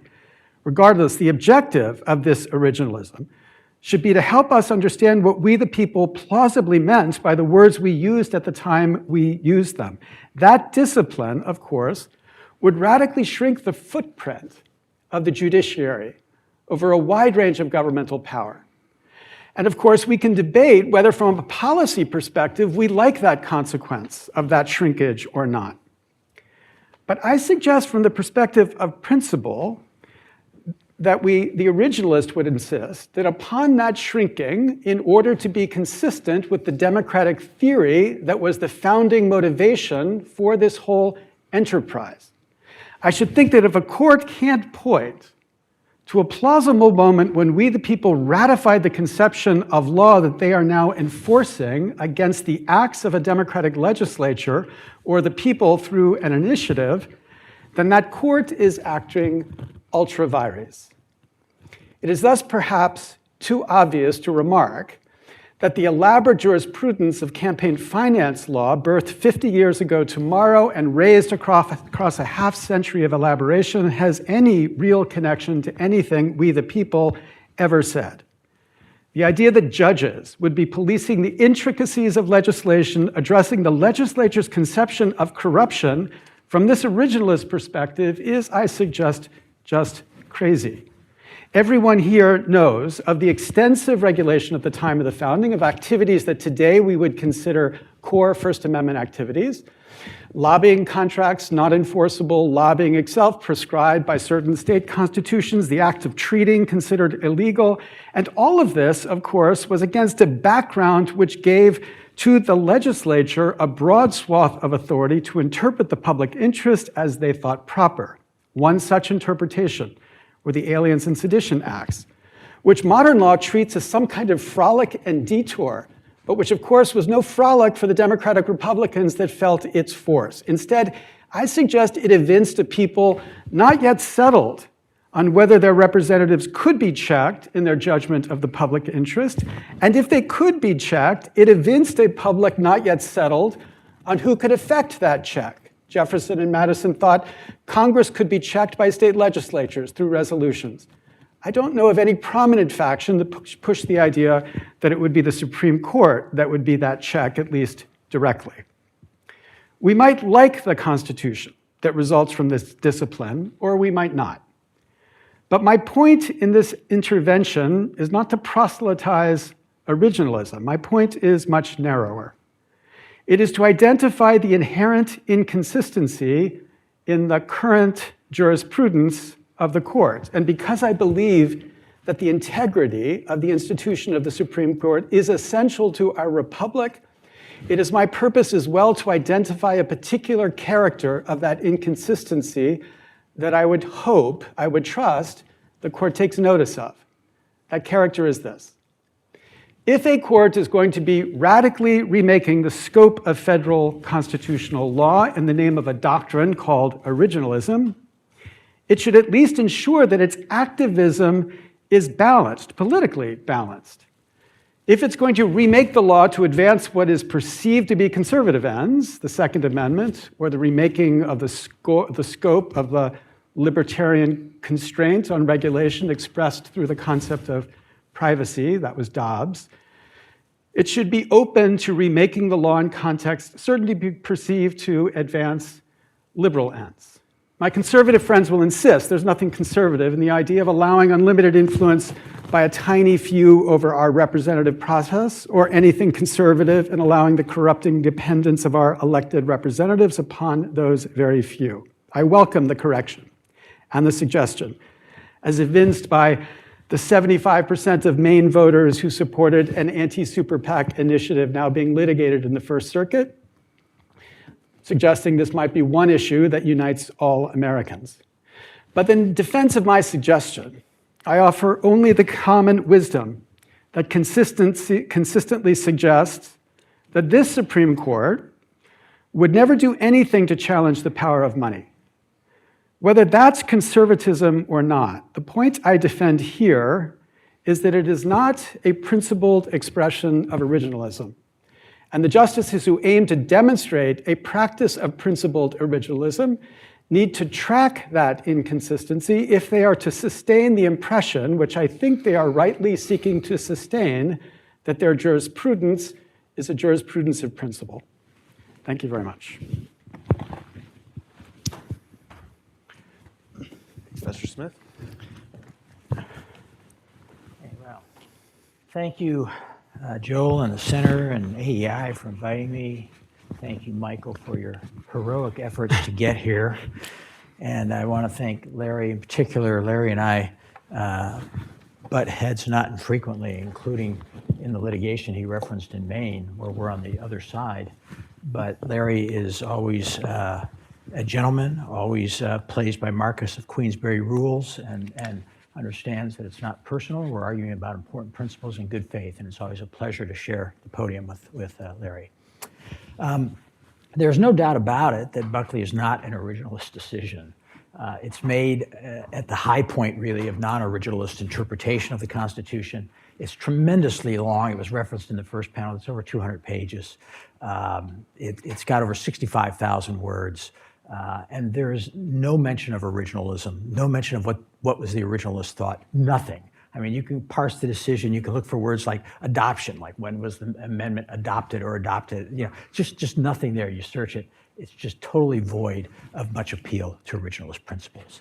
So the question then is, I think, how should a modern originalist court look at something like Buckley? Now, first you have the question of precedent, which is also a value that many conservatives and even many liberal justices bring to the issue. But let's assume that a decision has been made that we can go against the precedent if the case is warranted on originalist grounds. Applying the Bruin framework, and I would note here, I have to note here that Justice Thomas, I'm on the sort of deregulatory side here. I don't think Congress can regulate this. I don't think the states can regulate most of it. Justice Thomas agreed with me. That's been his opinion consistently in almost, what is it now, 35 years that he's been on the court. He's been on the deregulatory side in every single campaign finance case. So when we appeal to Justice Thomas, we're either assuming he is a hypocrite, could be, or he simply does not understand, after 35 years, the implications of his own jurisprudence. I think both of those are weak presumptions on which to begin the assault on originalism and support for the result in Buckley v. Valeo. Now, applying the Bruin framework that Thomas delivers, we would start by noting that the First Amendment plainly covers political speech and hence presumptively protects the conduct at issue with its broad pronouncement: Congress shall make no law. Of course, we know that that's not entirely true, because when the 14th Amendment is adopted, the First Amendment is clearly applied to the states. We don't suddenly say, oh, the states can no longer regulate, say, defamation or perhaps fighting words or incitement to riot or false commercial advertising. So perhaps no law doesn't really mean no law. I do suggest that it means that we ought to approach this with at least a presumption that regulation of political speech is not permitted under the Constitution.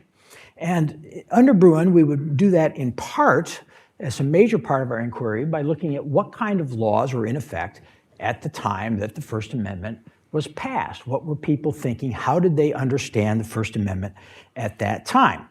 And if we look at the founding era, there is simply no effort, no record of any type of limit to enforce just general limits on spending in campaigns or general limits on contributions to groups of people that were engaging in campaigns.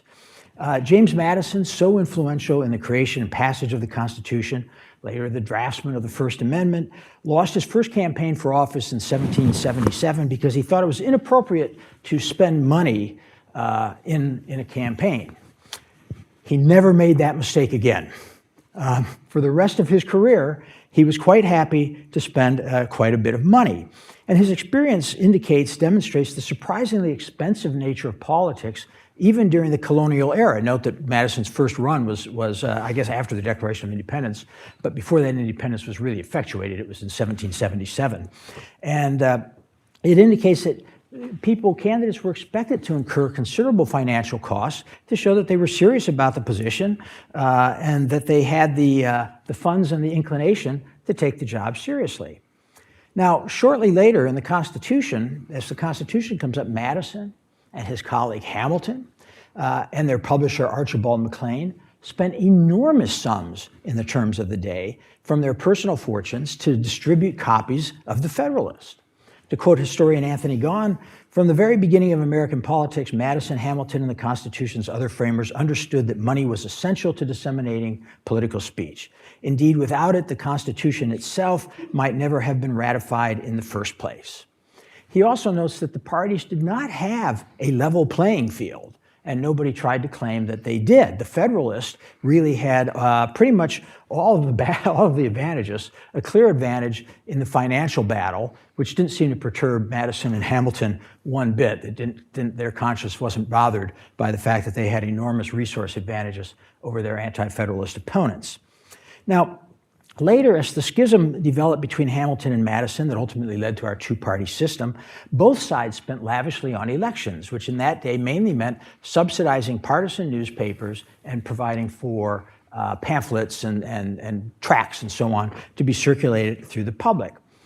Lacking the business support that the Federalists had, the Republican Democrats, or Democratic Republican Party of Madison and Jefferson, turned to wealthy individuals such as James Swanick to essentially finance their campaigns. Swanick I mentioned because he financed almost their entire campaign in the whole state of Pennsylvania by himself.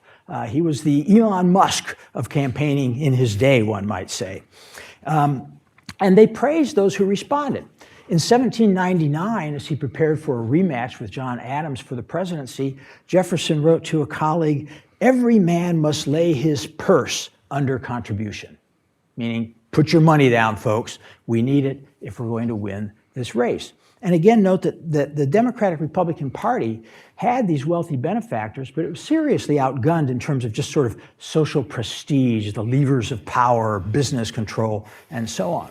And the truth is that very, very few ordinary Americans at that time had the wherewithal to contribute to political campaigns. Far fewer had disposable money for political campaigns than would have that today. We often say, well, not many people can afford to give, but it's much easier for people to give today than it was then, when many Americans are still essentially fighting for survival on the frontier and so on. Up until about 1790, candidates were expected to fund their own campaigns. But by 1800, big spending was underway as Madison and Jefferson's Democratic Republican Party sought to dislodge the incumbent Federalist Party, and almost all of their funds came from a handful of people in extremely large contributions. Now, it's true, as Larry mentions, that the Federalists sought to limit speech with the Sedition Acts of 1798, and one might say, well, that shows that there was some sense that Congress could limit this kind of speech.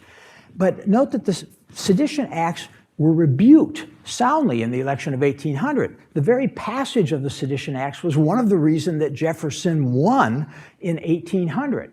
So it may be true that the Federalists, already doomed to be a minority party, desperately tried to hang on to power by regulating this political speech of their opponents, or regulating political speech generally. But note two things. First, it wasn't even then a general limitation on your ability to put your money where your mouth is to support your political views.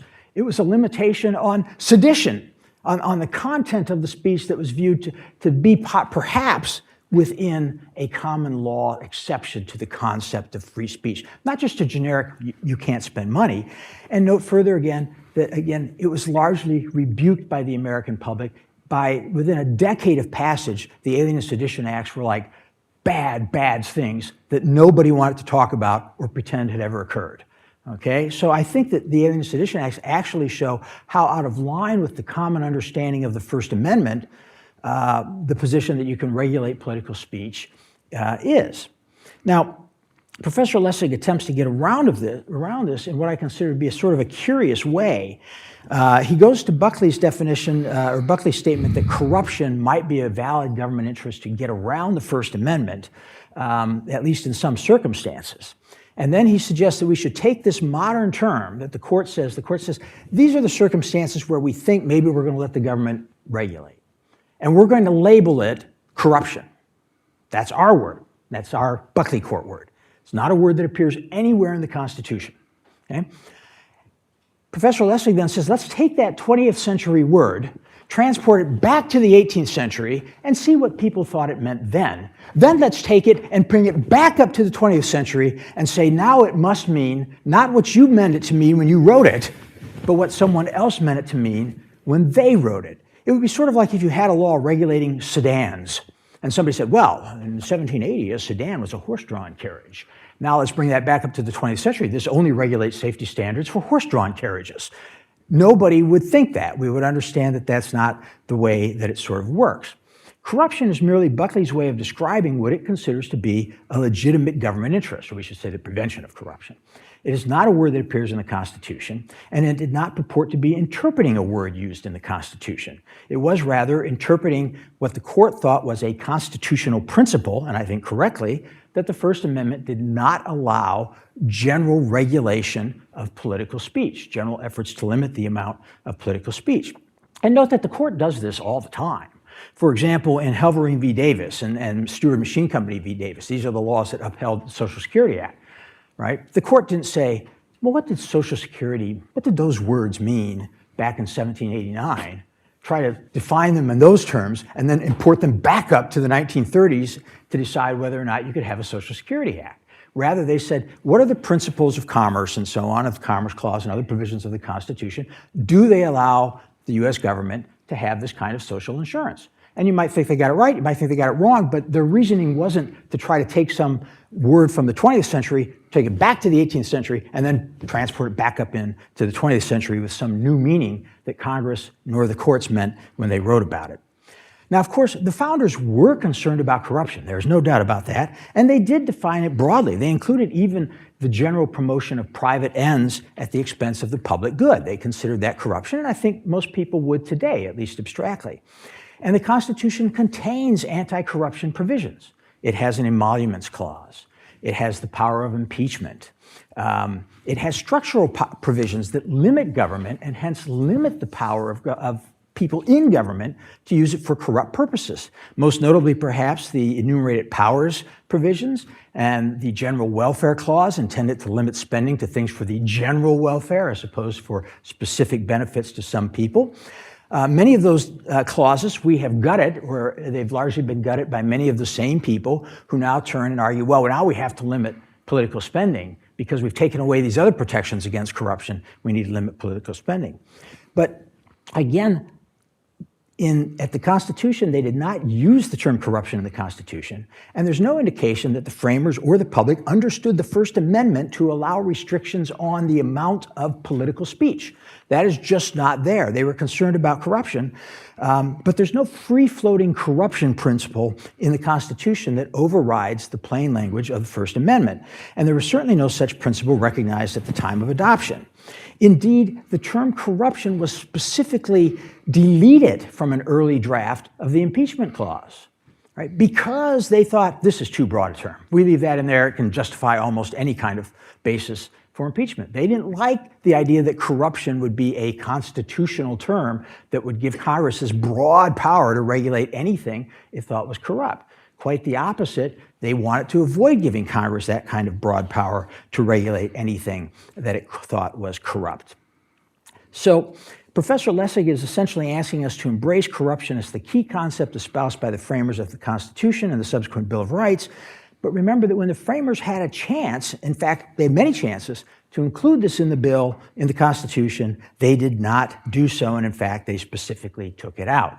Buckley later uses the term corruption in a narrow fashion to describe, and perhaps they're incorrect on this, that the First Amendment cannot be justification for ignoring, to allow some regulation, but generally the First Amendment cannot be justification for ignoring the plain language of the amendment.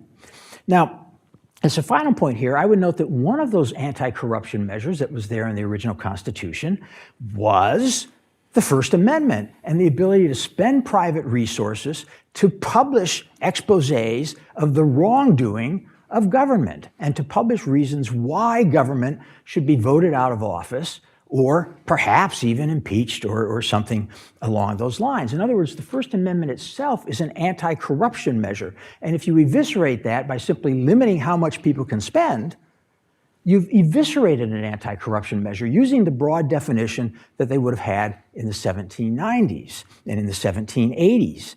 So I think that it goes exactly backwards to suggest that we should do otherwise. And remember, by the way, the Federal Election Campaign Act that Buckley overturned portions of limited political spending by groups such as Planned Parenthood, the NAACP, the ACLU, the NRA, Right to Life, the Chamber of Commerce, whatever it is, to $1,000 relative to, that's a quote, a candidate. Whatever relative to a candidate means. I think it's anything mentioning a candidate, talking about a candidate's issues, all right? It would have essentially squelched virtually all citizen participation in the act of political campaigns. Okay, so I want to go on. Well, I note that Professor Lessig then suggests that the judiciary has too much power. I'll just say that this obviously seems to run contrary to Marbury versus Madison, to our understanding of judicial power over a lengthy period of time. And I think it is simply not true to say that this is totally untethered to anything in the Constitution, because there is something in the Constitution to which this is tethered, something that the people adopted. It says, Congress shall make no law abridging freedom of speech. That seems about as tethered as you can get to the idea of what they thought should go on. Now, I want to close. I'm going to run a touch long, but I'm going to beg some indulgence, and I'll be real quiet during the conversation after, to just talk a little bit more about the question of whether Congress has the power to elect or to regulate campaigns at all. I would suggest to you that Congress does not have that power even before we get to the First Amendment. We have a government of enumerated powers. Where does it get the power to regulate campaign speech? Well, one possibility might be commerce. Another might be general police power somehow given to the federal government. I think clearly either of those applied broadly to just speaking about politics would eviscerate the First Amendment. It would just be gone, because almost everything you could say, okay, then we can regulate all your political speech if that power is there. In fact, the source seems to be the Times, Place, and Manner Clause, which gives government the power, the federal government, to regulate the time, place, and manner of elections for members of the House. All right? It does not, by the way, note, there's no manners clause in the election of the president, for example, only time and place. And I suggest to you that, therefore, if we're going to regulate, well, regulating campaign speech isn't regulating the time of the election, it's not regulating the place of the election, so it would have to be regulating the manner of the election. But if we look back to the meaning of that term at the time of the adoption, manner did not include speaking about candidates or speaking about elections. In fact, it very clearly was limited to the mechanics of voting, that is, maintenance of voter list, setting the polling hours, determining the polling places, counting the ballots. It did not include just talking about candidates. The idea that there's a cabined off period that we can say is a campaign, and that is, somehow we can regulate that, it's just a license to regulate all political speech. There is no kind of cabined off period like that. And that period is not an election. It is not an election any more than sex is a child. I mean, sex is necessary to have a child, right? But they are not the same thing. They are different things. One may be the predicate for the other, but they are not the same. And therefore, I suggest that Congress lacks any power to regulate in this area. And we should recognize the effect on precedent that would happen if, in fact, we were to adopt, if we were to eschew the constraints that Buckley at least placed on this, it would jeopardize dozens of precedents that many of us would recognize, I think, as originalist positions. It would jeopardize Turnille versus Miami Herald, which was a law, struck down a law that purported to give candidates for office opportunity to respond to charges made by a newspaper in that newspaper itself. It would eviscerate Mills versus Alabama, which limited the ability of newspapers to write editorials endorsing candidates close to an election. It would do away with New York Times versus Sullivan. Let's assume that New York Times versus Sullivan is wrong along the lines that Justice Thomas presents, that there should be no special sort of tougher standard for a defamation claim by a public official. Okay, that's fine. Who cares? If you're the public officials in New York Times versus Sullivan, you just pass a law saying you can't pool your money in order to run ads about concerning public affairs and spending more than $1,000, which people, in fact, did. Okay? That's what that case was ultimately about. So in the end, the consequences would be far-reaching, contrary to almost everything that exists in our Constitution, and I think totally unsupported by any originalist standard of constitutional interpretation. The Constitution is full of values, and anti-corruption may be one of those. But those values are represented and fostered and protected by specific provisions of the Constitution, such as the Emoluments Clause, such as the First Amendment. And when we get away from that, we are not engaging in originalism, but we're making it up as we go along. Thank you. Mr. Morley?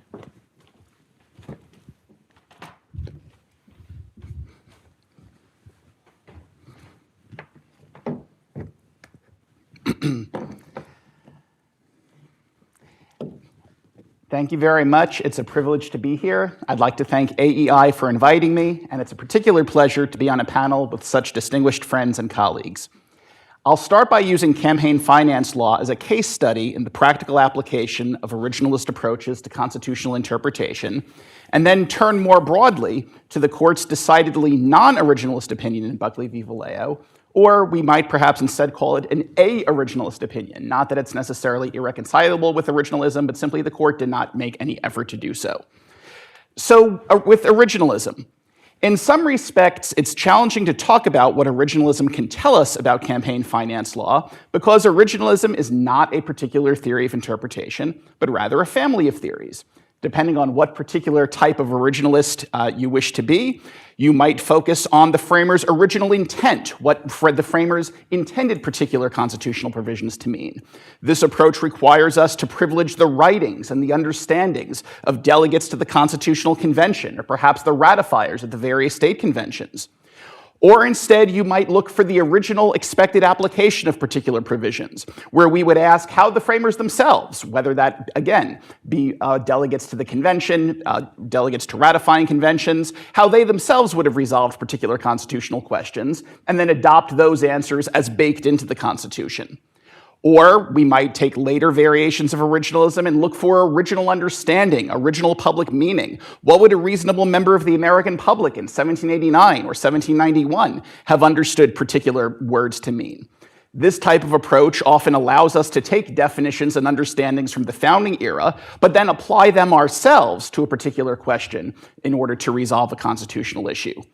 Or, if you're really in the academic weeds, you might be an original methods originalist, where you would ask how a judge or a lawyer in the founding era would have went about resolving a particular constitutional issue, which may very well involve considerations beyond the text of the Constitution or what it happens to mean at a particular point in time. And so right off the bat, different approaches to originalism can lead to very different answers about what the Constitution, and the First Amendment in particular, says about campaign finance law, and different variations of originalism can likewise lead to different expectations about how far originalism can take you in answering a particular constitutional question. But regardless of which of these theories you pick, most of them are going to run into some of the same types of challenges, particularly in the campaign finance context. I would suggest that originalism is often most helpful if you want to know the meaning of particular terms in the Constitution. Originalism is going to be your best bet for determining what a letter of marque and reprisal is and whether your HOA has sent you one, what a bill of attainder is, what an ex post facto law is. But I would suggest that's not the type of challenge we face in the campaign finance context. There generally isn't a dispute over what the term speech means, even if the modern era offers more technological alternatives that weren't available for engaging in political speech than the framers enjoyed. Now, of course, critics of Buckley, one of the bumper sticker slogans attacking Buckley is "money isn't speech."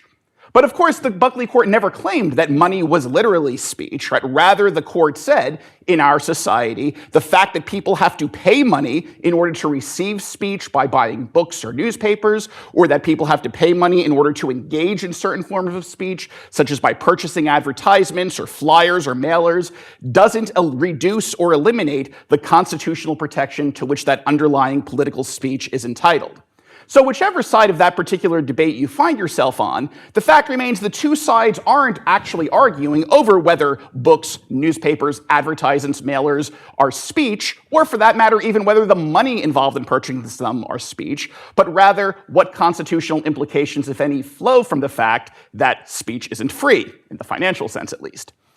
So we're left deciding how the First Amendment should apply in the context of campaign finance law. And here, I would suggest that originalism, at least most variations of originalism, can become somewhat indeterminate.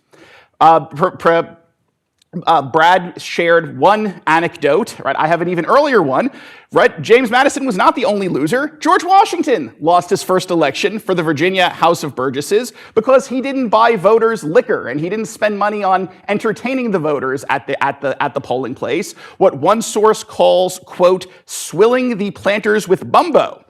That was a mistake he was sure to rectify in the election of 1758, which he went on to win. The point being, campaign practice, elections were conducted very differently from what we expect today. Campaign practices were different from what we expect today.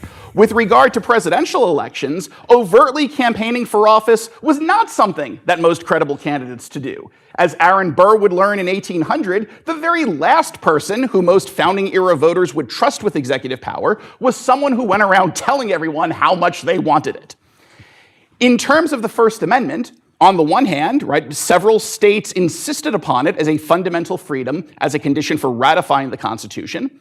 Many newspapers were outright mouthpieces for either the Federalist Party or later on the Democratic Republican Party, and their editors had very close relationships to prominent politicians and were more than willing to allow their newspapers to be used as a vehicle for publicizing these office holders and these candidates' messages. So, as originalists, what lesson do we take from that? Does that tell us that coordination between candidates and private parties, private entities concerning political speech is constitutionally protected? Or instead that the First Amendment demands a media exception? Or that this wasn't a constitutional issue at all at the time because no one was trying to prohibit it, that this was, if anything, simply a policy question that doesn't allow us to draw any particular constitutional conclusions? Which is all to say it can be very hard, even when you have originalist evidence, it can be hard to draw the correct originalist inferences. And on the other hand, of course, some scholars contend that the original understanding of the First Amendment was that it was primarily a constraint on prior restraints of speech and did not prohibit after-the-fact punishments or other remedies for prohibited speech. Right? One reason why New York Times versus Sullivan is such an important precedent is precisely because the court didn't adopt that interpretation of the First Amendment and it wasn't generally accepted until the 20th century. As Brad reminded us before, right, the Federalist Congress under President John Adams passed the Sedition Acts, and a dozen or two of his political opponents were prosecuted and imprisoned for uttering false, scandalous, and malicious statements against the government with intent to defame. It can appear to be hard to claim strong originalist First Amendment protections against that backdrop. But of course, the acts ended in 1801. President Jefferson pardoned everyone who was convicted, and their fines were refunded precisely because, under the Democratic Republicans' view, these laws were blatantly unconstitutional. And the Sullivan Court in the 20th century would go on to contend that the court of history, whatever its subject matter jurisdiction may be, had held them unconstitutional as well. Nevertheless, right, they reflected the considered constitutional judgment of both the president and the majority of both chambers in Congress in a year closer to the founding than the Jefferson administration, and more than a century closer to the founding than Sullivan itself. All of these challenges arise, I would suggest, from a common cause. The framers were a they.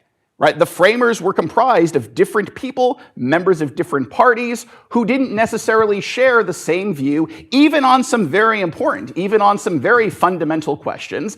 And in fact, one of the reasons they were often able to reach a compromise on constitutional provisions was precisely because they avoided resolving some of the hard problems, right? The Madisonian Compromise is a good example of that, right? Do we have to have lower federal courts? One side says yes, one side says no. The Constitution says maybe. Let Congress decide.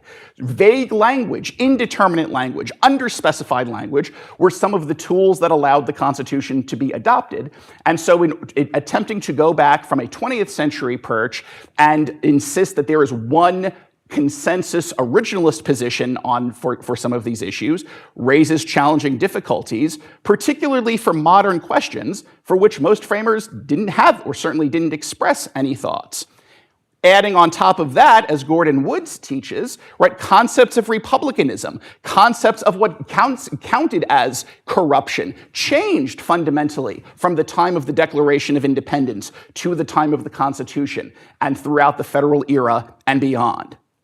Another important question, of course, is just because the framers did something, just because we can point to a precedent from the founding era, does that necessarily make it unconstitutional? Right? You think Secretary of State Marco Rubio has a lot of jobs, right? Secretary of State John Marshall at the same time served as Chief Justice of the United States Supreme Court. So if John Roberts were to happen to retire, would it be constitutionally permissible to have Secretary Rubio added on to the court as well, simply because it happened once?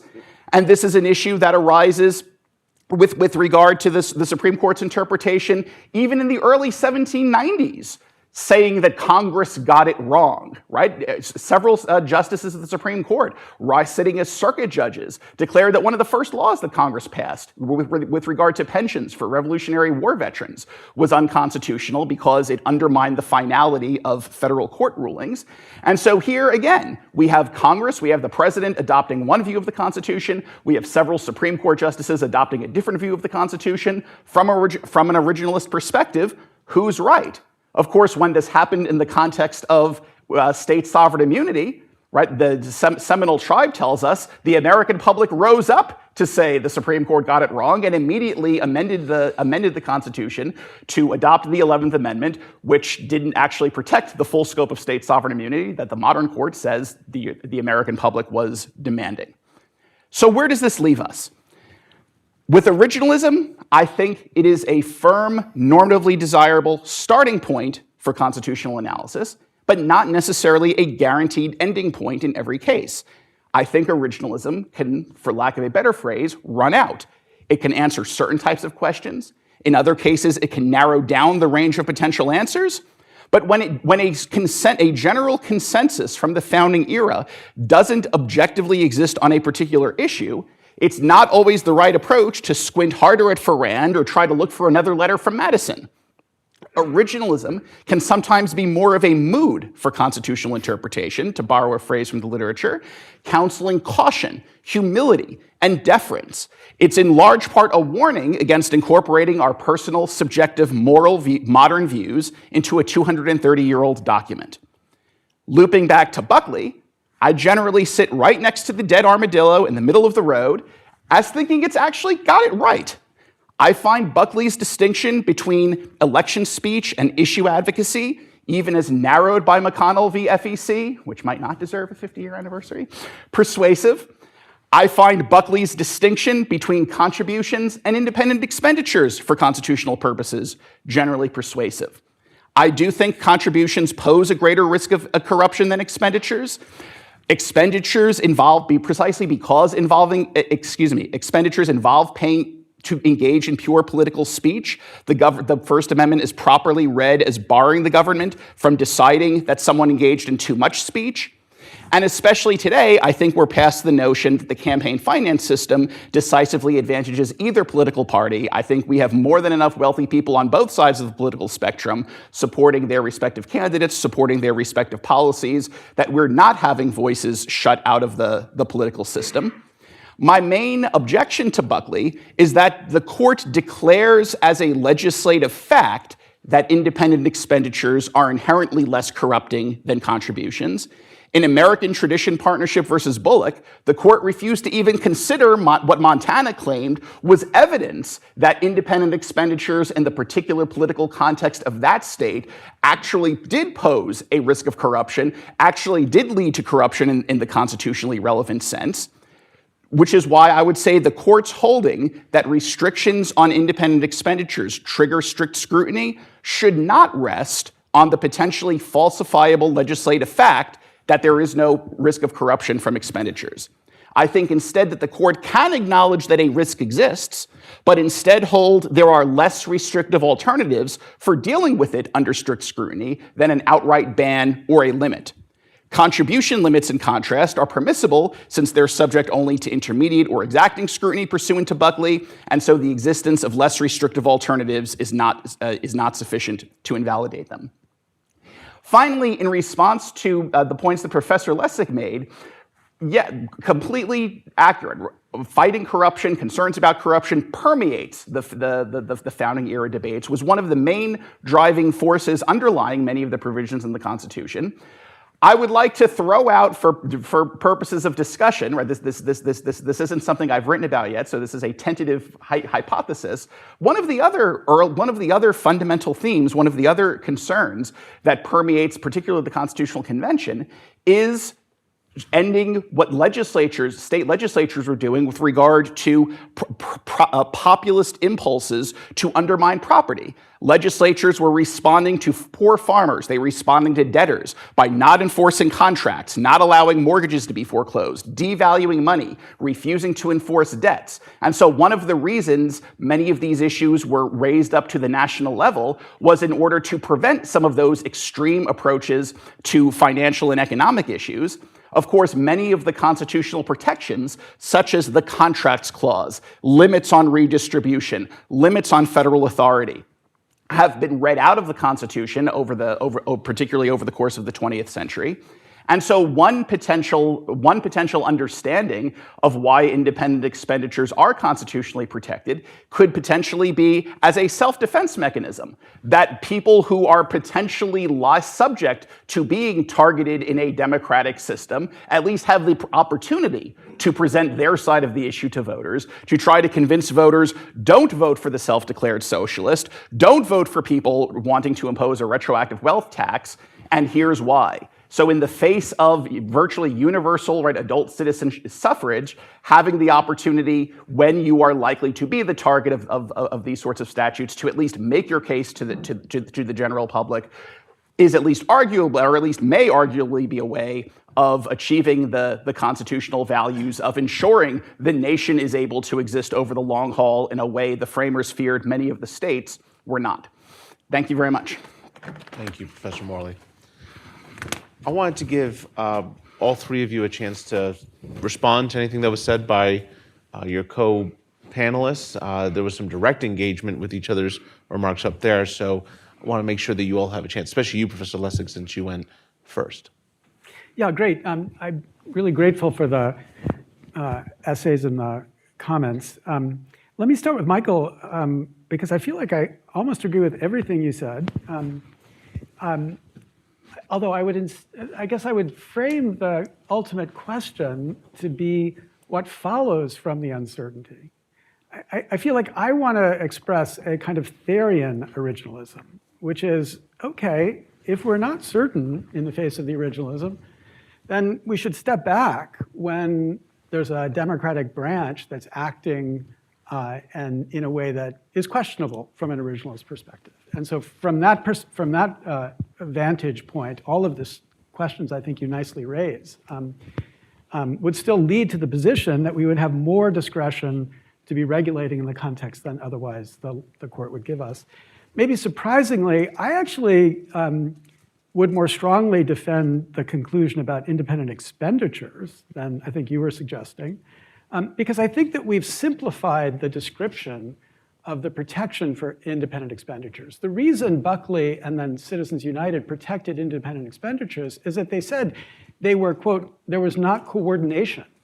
And the coordination rules, whether they're enforced effectively or not, are basically a regulation to say, so long as you're not engaging in a certain way, then you're allowed to speak in an unlimited way. And if it turns out, that Elon Musk was coordinating with the president in a independent expenditure, then he's subject to penalties for that coordination. So I think that mechanism of regulation is the reason why it's not just theoretically independent, it's practically independent in a way that, at least if there's an effective enforcement mechanism, distinguishes it from contributions, because I don't think there's any similar parallel in the context of contributions. Brad, so we've been arguing since many of you were even cognizant of what was going on in the world. And I have come to love the way in which our relationship has matured to the point where we're not fighting physically anymore. We're filing lawsuits against each other. But I do want to make sure that one point's clear, because it feels like in your response, I hadn't made myself clear. So when I'm trying to understand the meaning of the word corruption, what I'm starting with is saying, let's assume we're going to embrace the Buckley framework. So start with what we both concede is a non-originalist opinion. And then the question is, how do you minimize the judicial discretion in the context of this non-originalist opinion. And if it's going to frame everything around corruption, all that I'm saying is we ought to at least have a corruption that's resonating with the kind of concern that is the concern across history, but especially at the framing. I think Michael said this in a way that I completely agree with.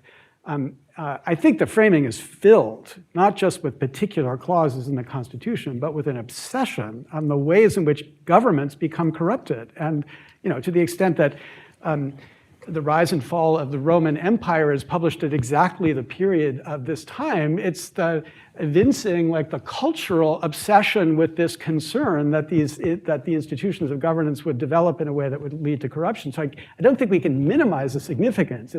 It's not like saying, we have an Apple Macintosh and what's the equivalent in 1787, and then how do we bring that back? No, we're both talking about exactly a similar concern, and I think they were more aggressive in trying to think about how to address it. I think the problem, though, the challenge, though, is teed up by the Bruin framework precisely.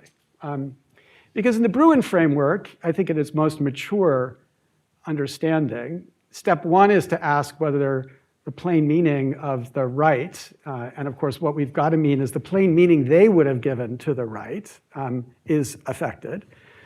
And then the second step is to look for parallel regulations.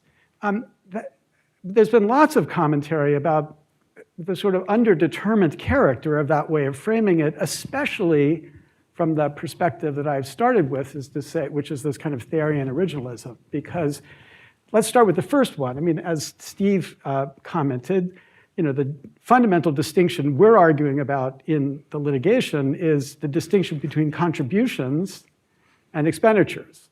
Our case has nothing to do with expenditures. I'm totally fine conceding the Citizens United point about expenditures. The only question here is contributions to a committee that would make expenditures. And as I think Steve's comment made, it's not obvious that that's exactly within the scope of what the First Amendment right would have been about. Okay, so we have to get over that point, and then we move to stage two and ask what's the equivalent regulation? Well, what's clear is they have a wide range of regulation at the time to address the challenge of keeping confidence in a government to make sure that its perception is not that there's corruption inside of the government. Washington doesn't treat, but there's tons of regulations against treating. There's all sorts of different ways in which the regulatory architecture shifts around at the period. And the challenge with Bruin is to say, when we move ahead 230 years from that period, and the context is radically different, can we point to the fact that they didn't regulate in the way that we are today wanting to regulate and conclude, therefore, we are constitutionally prohibited from regulating in that way? Or should we step back from it and say, they had a bunch of regulations aiming to maintain confidence in the integrity of government, and they had different contours to them. And are these regulations translations of those? Are they the equivalents of those today? And again, I don't think that's an easy inquiry. It's easier if you have a Therian perspective to it, but it's not an easy inquiry if you're trying to say precisely what the right kind of translation between the two is. And so, yes, they didn't limit contributions to independent committees in 1787, but the idea that they were not concerned to assure they could represent to the public that the right reasons were driving a decision as opposed to corrupt reasons, I don't think is a fair characterization of where they were. Professor Smith? Okay, so real quick, if the Buckley court frames it as corruption, so they says, well, let's tether that to some better meaning of corruption back at what were they thinking about corruption at the time? The Buckley court was thinking of quid pro quo exchanges. They could have said quid pro quo exchanges. They chose a broader term, corruption. I just don't think that there's any reason. If you told them, well, what we're going to do then is whatever term you use, we're going to take it back to the 18th century, then they wouldn't have chosen corruption because that's not what they meant. They meant a narrow category of quid pro quo was problematic. And so you can start then, as Larry then kind of, I think, shifts to what were the values at the time, and we should consider that in considering whether you can now do new types of regulation. And I suggest, as I said in my talk, I think the reason is, or the answer to that is no. I think the Constitution embodies a great many values, all kinds of values, right? but it expresses how we are going to protect those through certain provisions. So for example, Justice Breyer has said in some of his opinions on campaign finance when he was on the court, he said, well, there's First Amendment values on both sides, so we shouldn't be too quick to say that Congress can't limit these things. And my response was always, well, yeah, we should be really quick to do that because the Constitution says, here's how we're going to implement those values. Congress can't pass any laws in this area, right? We're looking for similar things. So we're not saying, under the Second Amendment, it covered flintlocks in 1789, so it only applies to flintlocks now. The Constitution is updated in terms of the meaning of, the concepts, the conceptual approaches, but those conceptual approaches don't change in their fundamental nature. And at the time, the idea that you could just limit political speech, I think was totally off the table. I have a few specific questions, but Professor Morley, anything that you want to add? No, I mean, I agree. I agree with both of you, and I think that's one of the challenges here. The Constitution embodies multiple values. The Constitution, right, and again, the purpose, the reasoning behind many of the provisions was anti-corruption. You'll find plenty of evidence for that throughout the journals and the ratification debates. On the other hand, right, another purpose of the Constitution was democratic responsiveness. And you see this, and I'm going to skip ahead a decade if you'll let me, right? But if you look at the debates over the 12th Amendment, right, and Ned Foley wrote a whole book on this about how it's all about ensuring that that government officials reflect the will of the majority, that the majority gets to have their will. It really wasn't, in my view, as framed in expressly majoritarian terms, but more following the will of the people. If you look at the founding era debates, but the point being, you could just as easily say that a constitutional value is ensuring that elected representatives are doing what their constituents want, or doing what the people who elected them want, rather than being particularly responsive to certain wealthy individuals, right? That doesn't necessarily reflect the will of the people, that have their own agendas, that have their own interests. And I mean, that's one of the reasons why purposivist arguments in general are so mushy and subjective, precisely because once you start talking about values, oftentimes there are multiple values in play, and oftentimes you can extrapolate from those values to reach different conclusions, which is exactly what I think it leads to the indeterminacy here. Professor Smith, I have a specific question for each of you, and then we'll go to the Q&A. But I wonder if your argument that there were no rules, campaign finance regulations kind of at the founding, whether that really just implicates a sort of level of generality issue, which is ubiquitous in constitutional law, but when it comes to historical practices, I think that can be a particular problem, because it seems like you agree, and Professor Morley agrees, broadly with something that Professor Lessig said, which is there's a real concern about corruption in general at the founding. There's a real concern about the political process becoming hijacked, right? That's a concern at the founding, okay? They might have done all sorts of things to regulate and prevent that. Apparently they didn't do campaign finance regulation, okay? But, and this goes back to our first panel where Professor Campbell, in his historical account of the free speech clause, I think might say, well, but if there's a general authority to regulate for various legitimate purposes, and one of them was corruption, like fighting corruption, then the mere fact that they chose not to enact campaign finance regulations at the time can't be a statement that they didn't think they had the authority to regulate it, because they did have the authority to regulate corruption, to prevent corruption. And so why wouldn't that principle be the relevant principle for thinking through this question from an originalist point of view? So I think about the question, I mean, the fact that they didn't do some type of regulation doesn't mean they didn't think they could. They just didn't see a need for it at the time, or just weren't creative enough. Nobody, never occurred to anybody, oh, well, why don't we just stop them from speaking about politics at all? Or limit their amount severely, shorten it way down. Certainly that's true. But then I go back to the fundamental language of the Constitution, which says, Congress shall make no law abridging the freedom of speech. Now, again, we know, I think, that they anticipated exceptions for the traditional common law exceptions like defamation, right? But there's no evidence that they anticipated anything else. And the fact that they didn't pass laws and didn't think about generally saying we're just going to limit the amount of political speech suggests, it's evidence that they weren't favored. So if you've got countervailing evidence, great. But if your countervailing evidence consists of nothing more than, well, yeah, sure, you got evidence, but it's not 100% conclusive. Maybe they did think that. I just don't find that very convincing is what it comes down to. I think we have to look at the evidence that we have and say what's the best interpretation of the Constitution. And I just don't think there's much there that suggests that anybody thought that you could regulate political speech that was not, again, libelous, that was not false advertising, that was not seditious. Even the Alien and Sedition Act said, got to be seditious. It didn't just say any speech about politicians can be limited in its amount.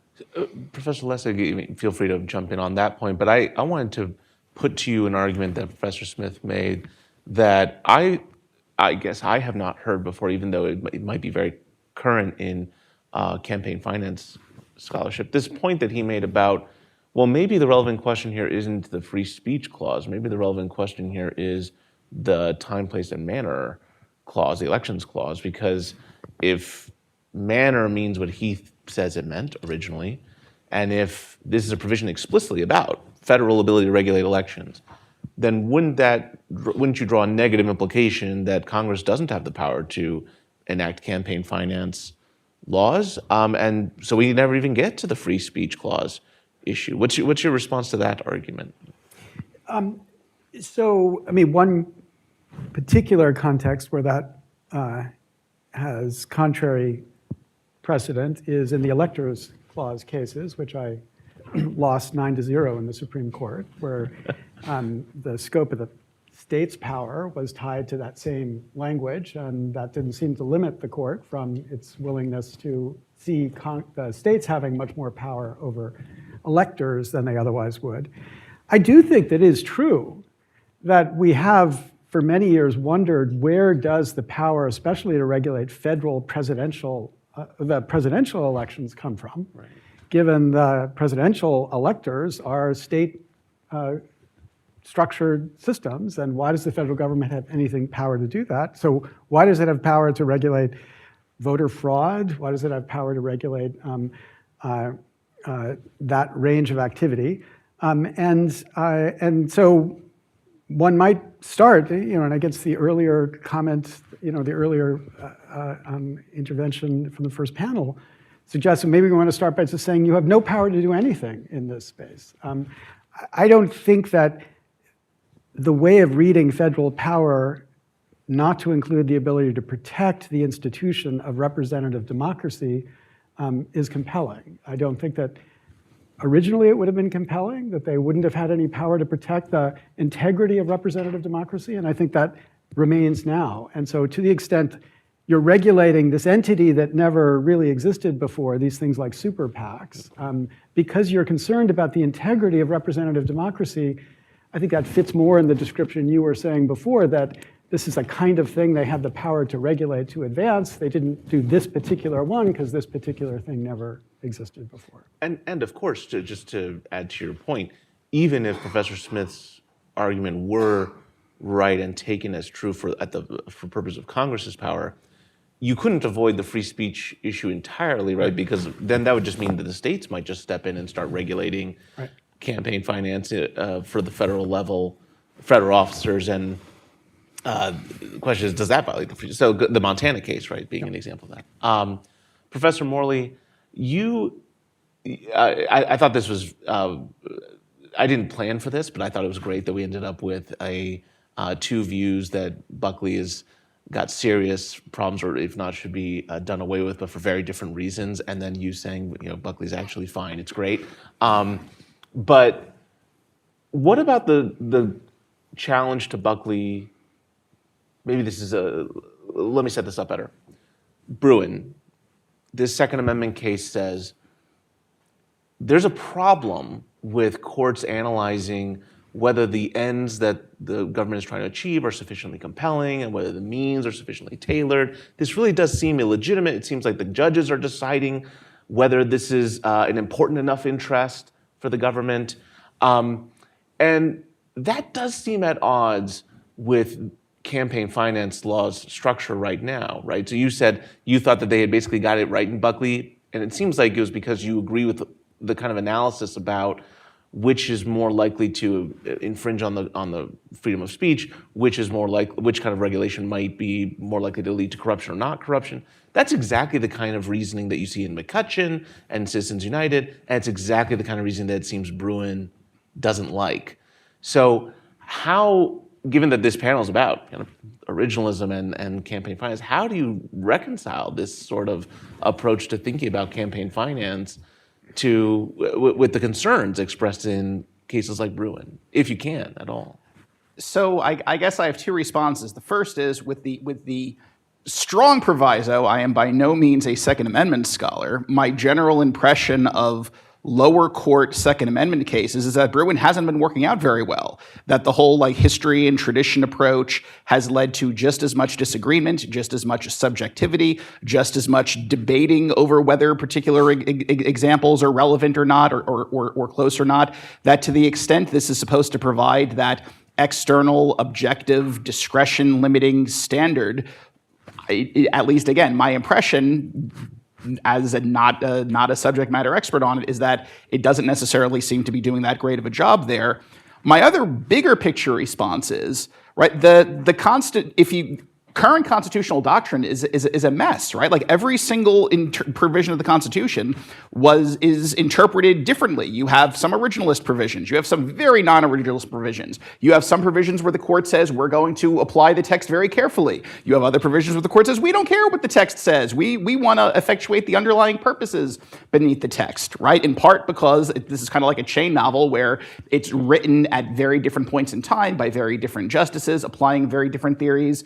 And so on the one hand, like taking one opinion, like Buckley v. Valeo, and saying, well, this isn't originalist, and so let's get rid of it. Let's hold it to the standard that certain other opinions are. You wind up with this almost like Frankensteinian system then, where, well, maybe because you haven't used originalist reasoning for certain parts of the Constitution, you have to adopt a second best approach then to other parts to offset it and to keep the system running. That maybe your first best solution would be originalism across the board. Although I would say, particularly, right, I see possibly some law students in the audience, right? Your constitutional law book is like 1,600 pages long, probably cost you $300. If it were a Thayerian constitutional law book, it'd be like 20 pages long and cost you $5. Like none of constitutional law would exist, or at least very, very little of it would exist if we were like truly in good faith applying an objectively Thayerian approach, the sort of deference where it's the legislature's job to say what the public interest is. It's Congress's job to say what's in the public interest. We are only going to enforce clear, objective. Some states actually purport to apply the standard. Some state Supreme Courts say we're only going to invalidate something under the state constitution if beyond a reasonable doubt, which is a factual standard, not illegal, but putting that aside, if beyond a reasonable doubt we're convinced of a violation there. And so, like I said, there's certainly a big picture conversation to be had about how should the Constitution as a whole be interpreted. But I also think then there's a real world conversation to be had about, given that we don't have that best Constitution, are there circumstances where a second best approach, might even be an inaccurate approach in the ideal world, should nevertheless be implemented? Yeah, for sure. I mean, when we're dealing with the topic of free speech originalism, second best is going to loom large in that kind of discussion. Okay, so let's go to questions from the audience. I will ask you to do three things, as I said in the first panel. One, wait for the microphone to get to you. Number two, say your name. And number three, ask a concise question. I will cut you off if you go too long. So questions. Professor Sachs.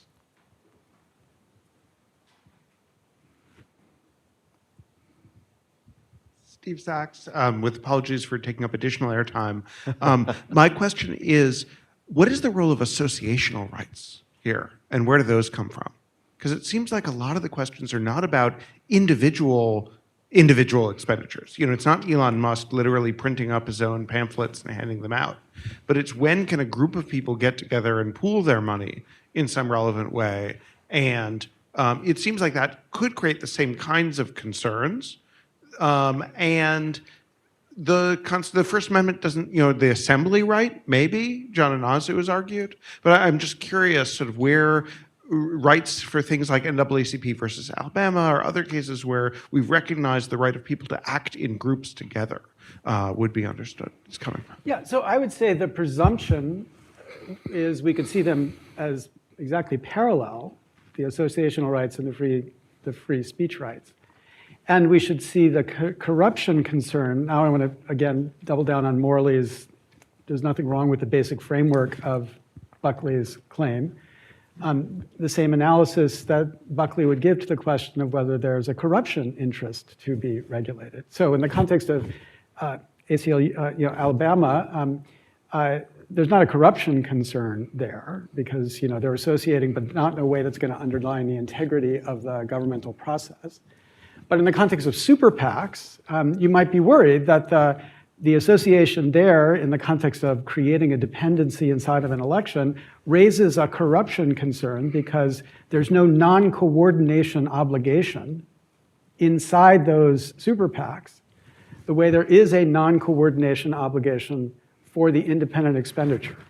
So whereas the independent expenditure committee can tell its staff, do not talk to the campaign, here's what you're not allowed to do to the campaign, so this is what we do to make sure we are independent. When they receive a check from, a $10 million check from somebody, they have no way to know exactly how that check related to candidates or campaigns, right? So that's raising a corruption concern that can be significant enough to override the presumptive First Amendment associational interest. I wasn't initially going to say anything here, but then Larry said something that makes me have to say something. Of course, there's a corruption concern in NAACP versus Alabama. The state was extremely concerned that these out-of-staters were coming in and spending a lot of money to stir up all kinds of trouble and make it impossible to govern their state. The whole problem with this idea of a sort of a free-floating, anti-broad corruption principle that's untethered to any language of the Constitution is exactly that you're telling the legislature, whatever you think is corruption, even plausibly, go for it, especially if we're not going to allow judicial review of it or truncated judicial review. Today, I think that most, probably all of us in this room, would not agree with the idea that there's a great fear of corruption in Alabama. But I think the Alabama legislature in 1957, 56, and their attorney general truly thought so, that they would have defined what the NAACP was corrupt. The NAACP, by the way, was clearly not complying with state corporate law. The NAACP themselves admitted that in the case. And so this is why I think that, in the bigger picture, it is all part of the same book. And again, we don't want to be focused on general values. We want to say, what did the Constitution actually say we should do to accomplish the ends and the values that are reflected in the Constitution? Yeah, but so you're demonstrating by using the word corruption in this completely undisciplined way, the point you're trying to make that corruption can be used in a completely undisciplined way. But I would suggest that Buckley was pretty disciplined about its conception of what it meant by corruption. It meant using money to distort a political process to force politicians to be making decisions on the basis of something, of the money as opposed to on something else.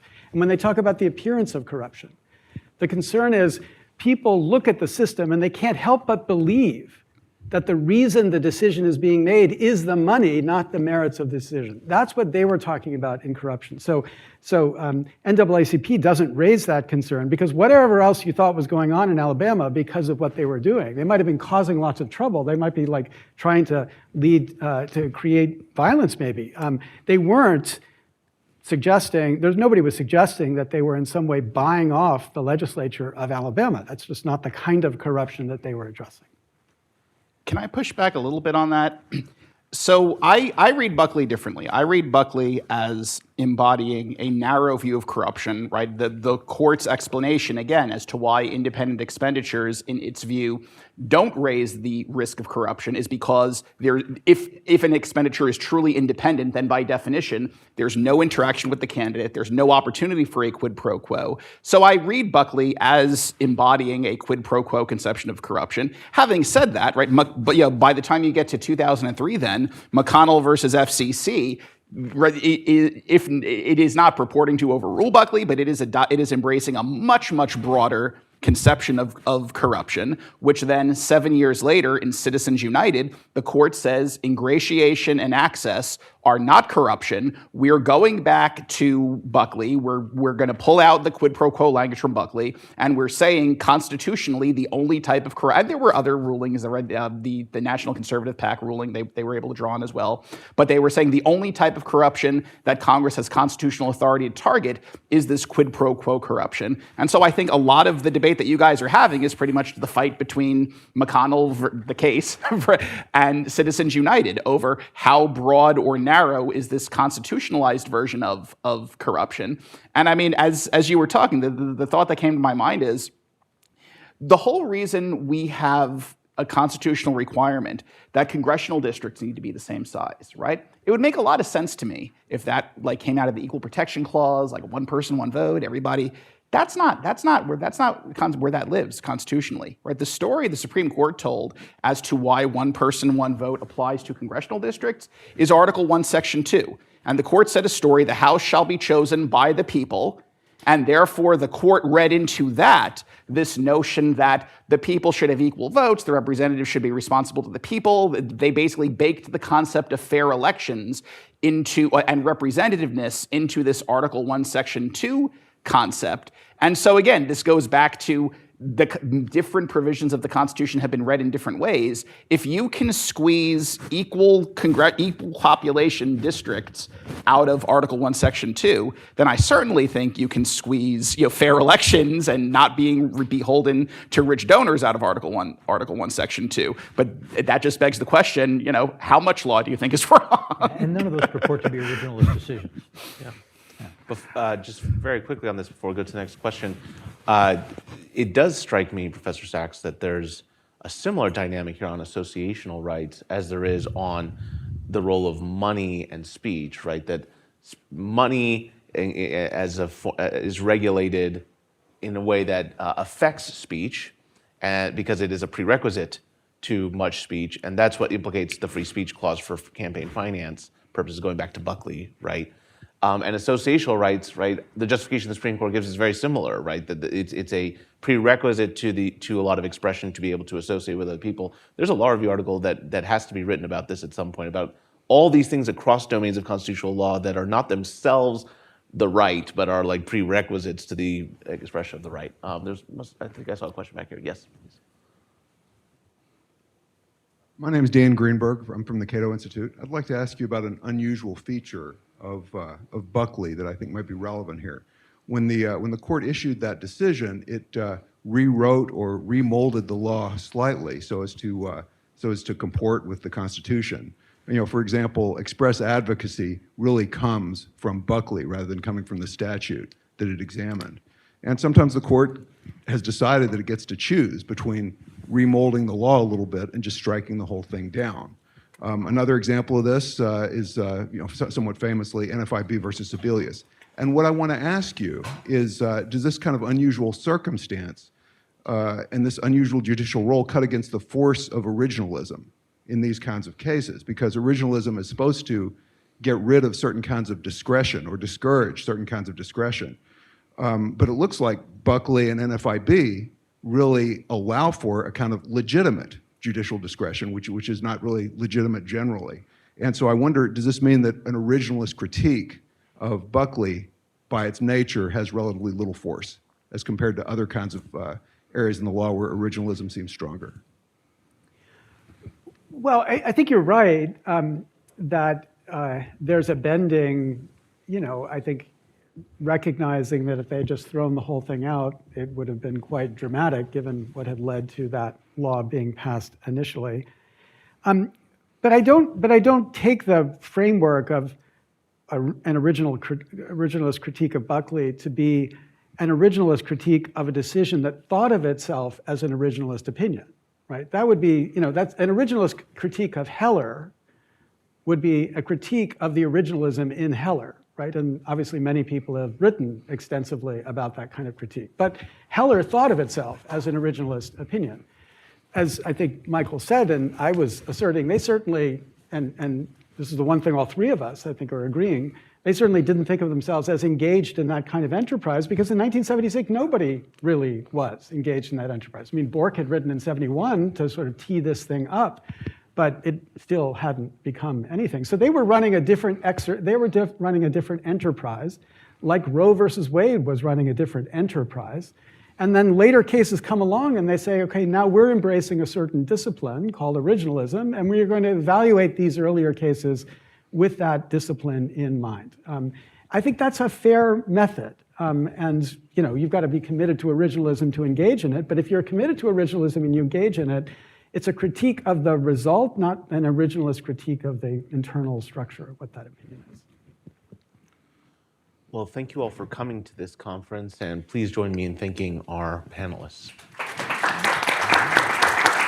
Thank you.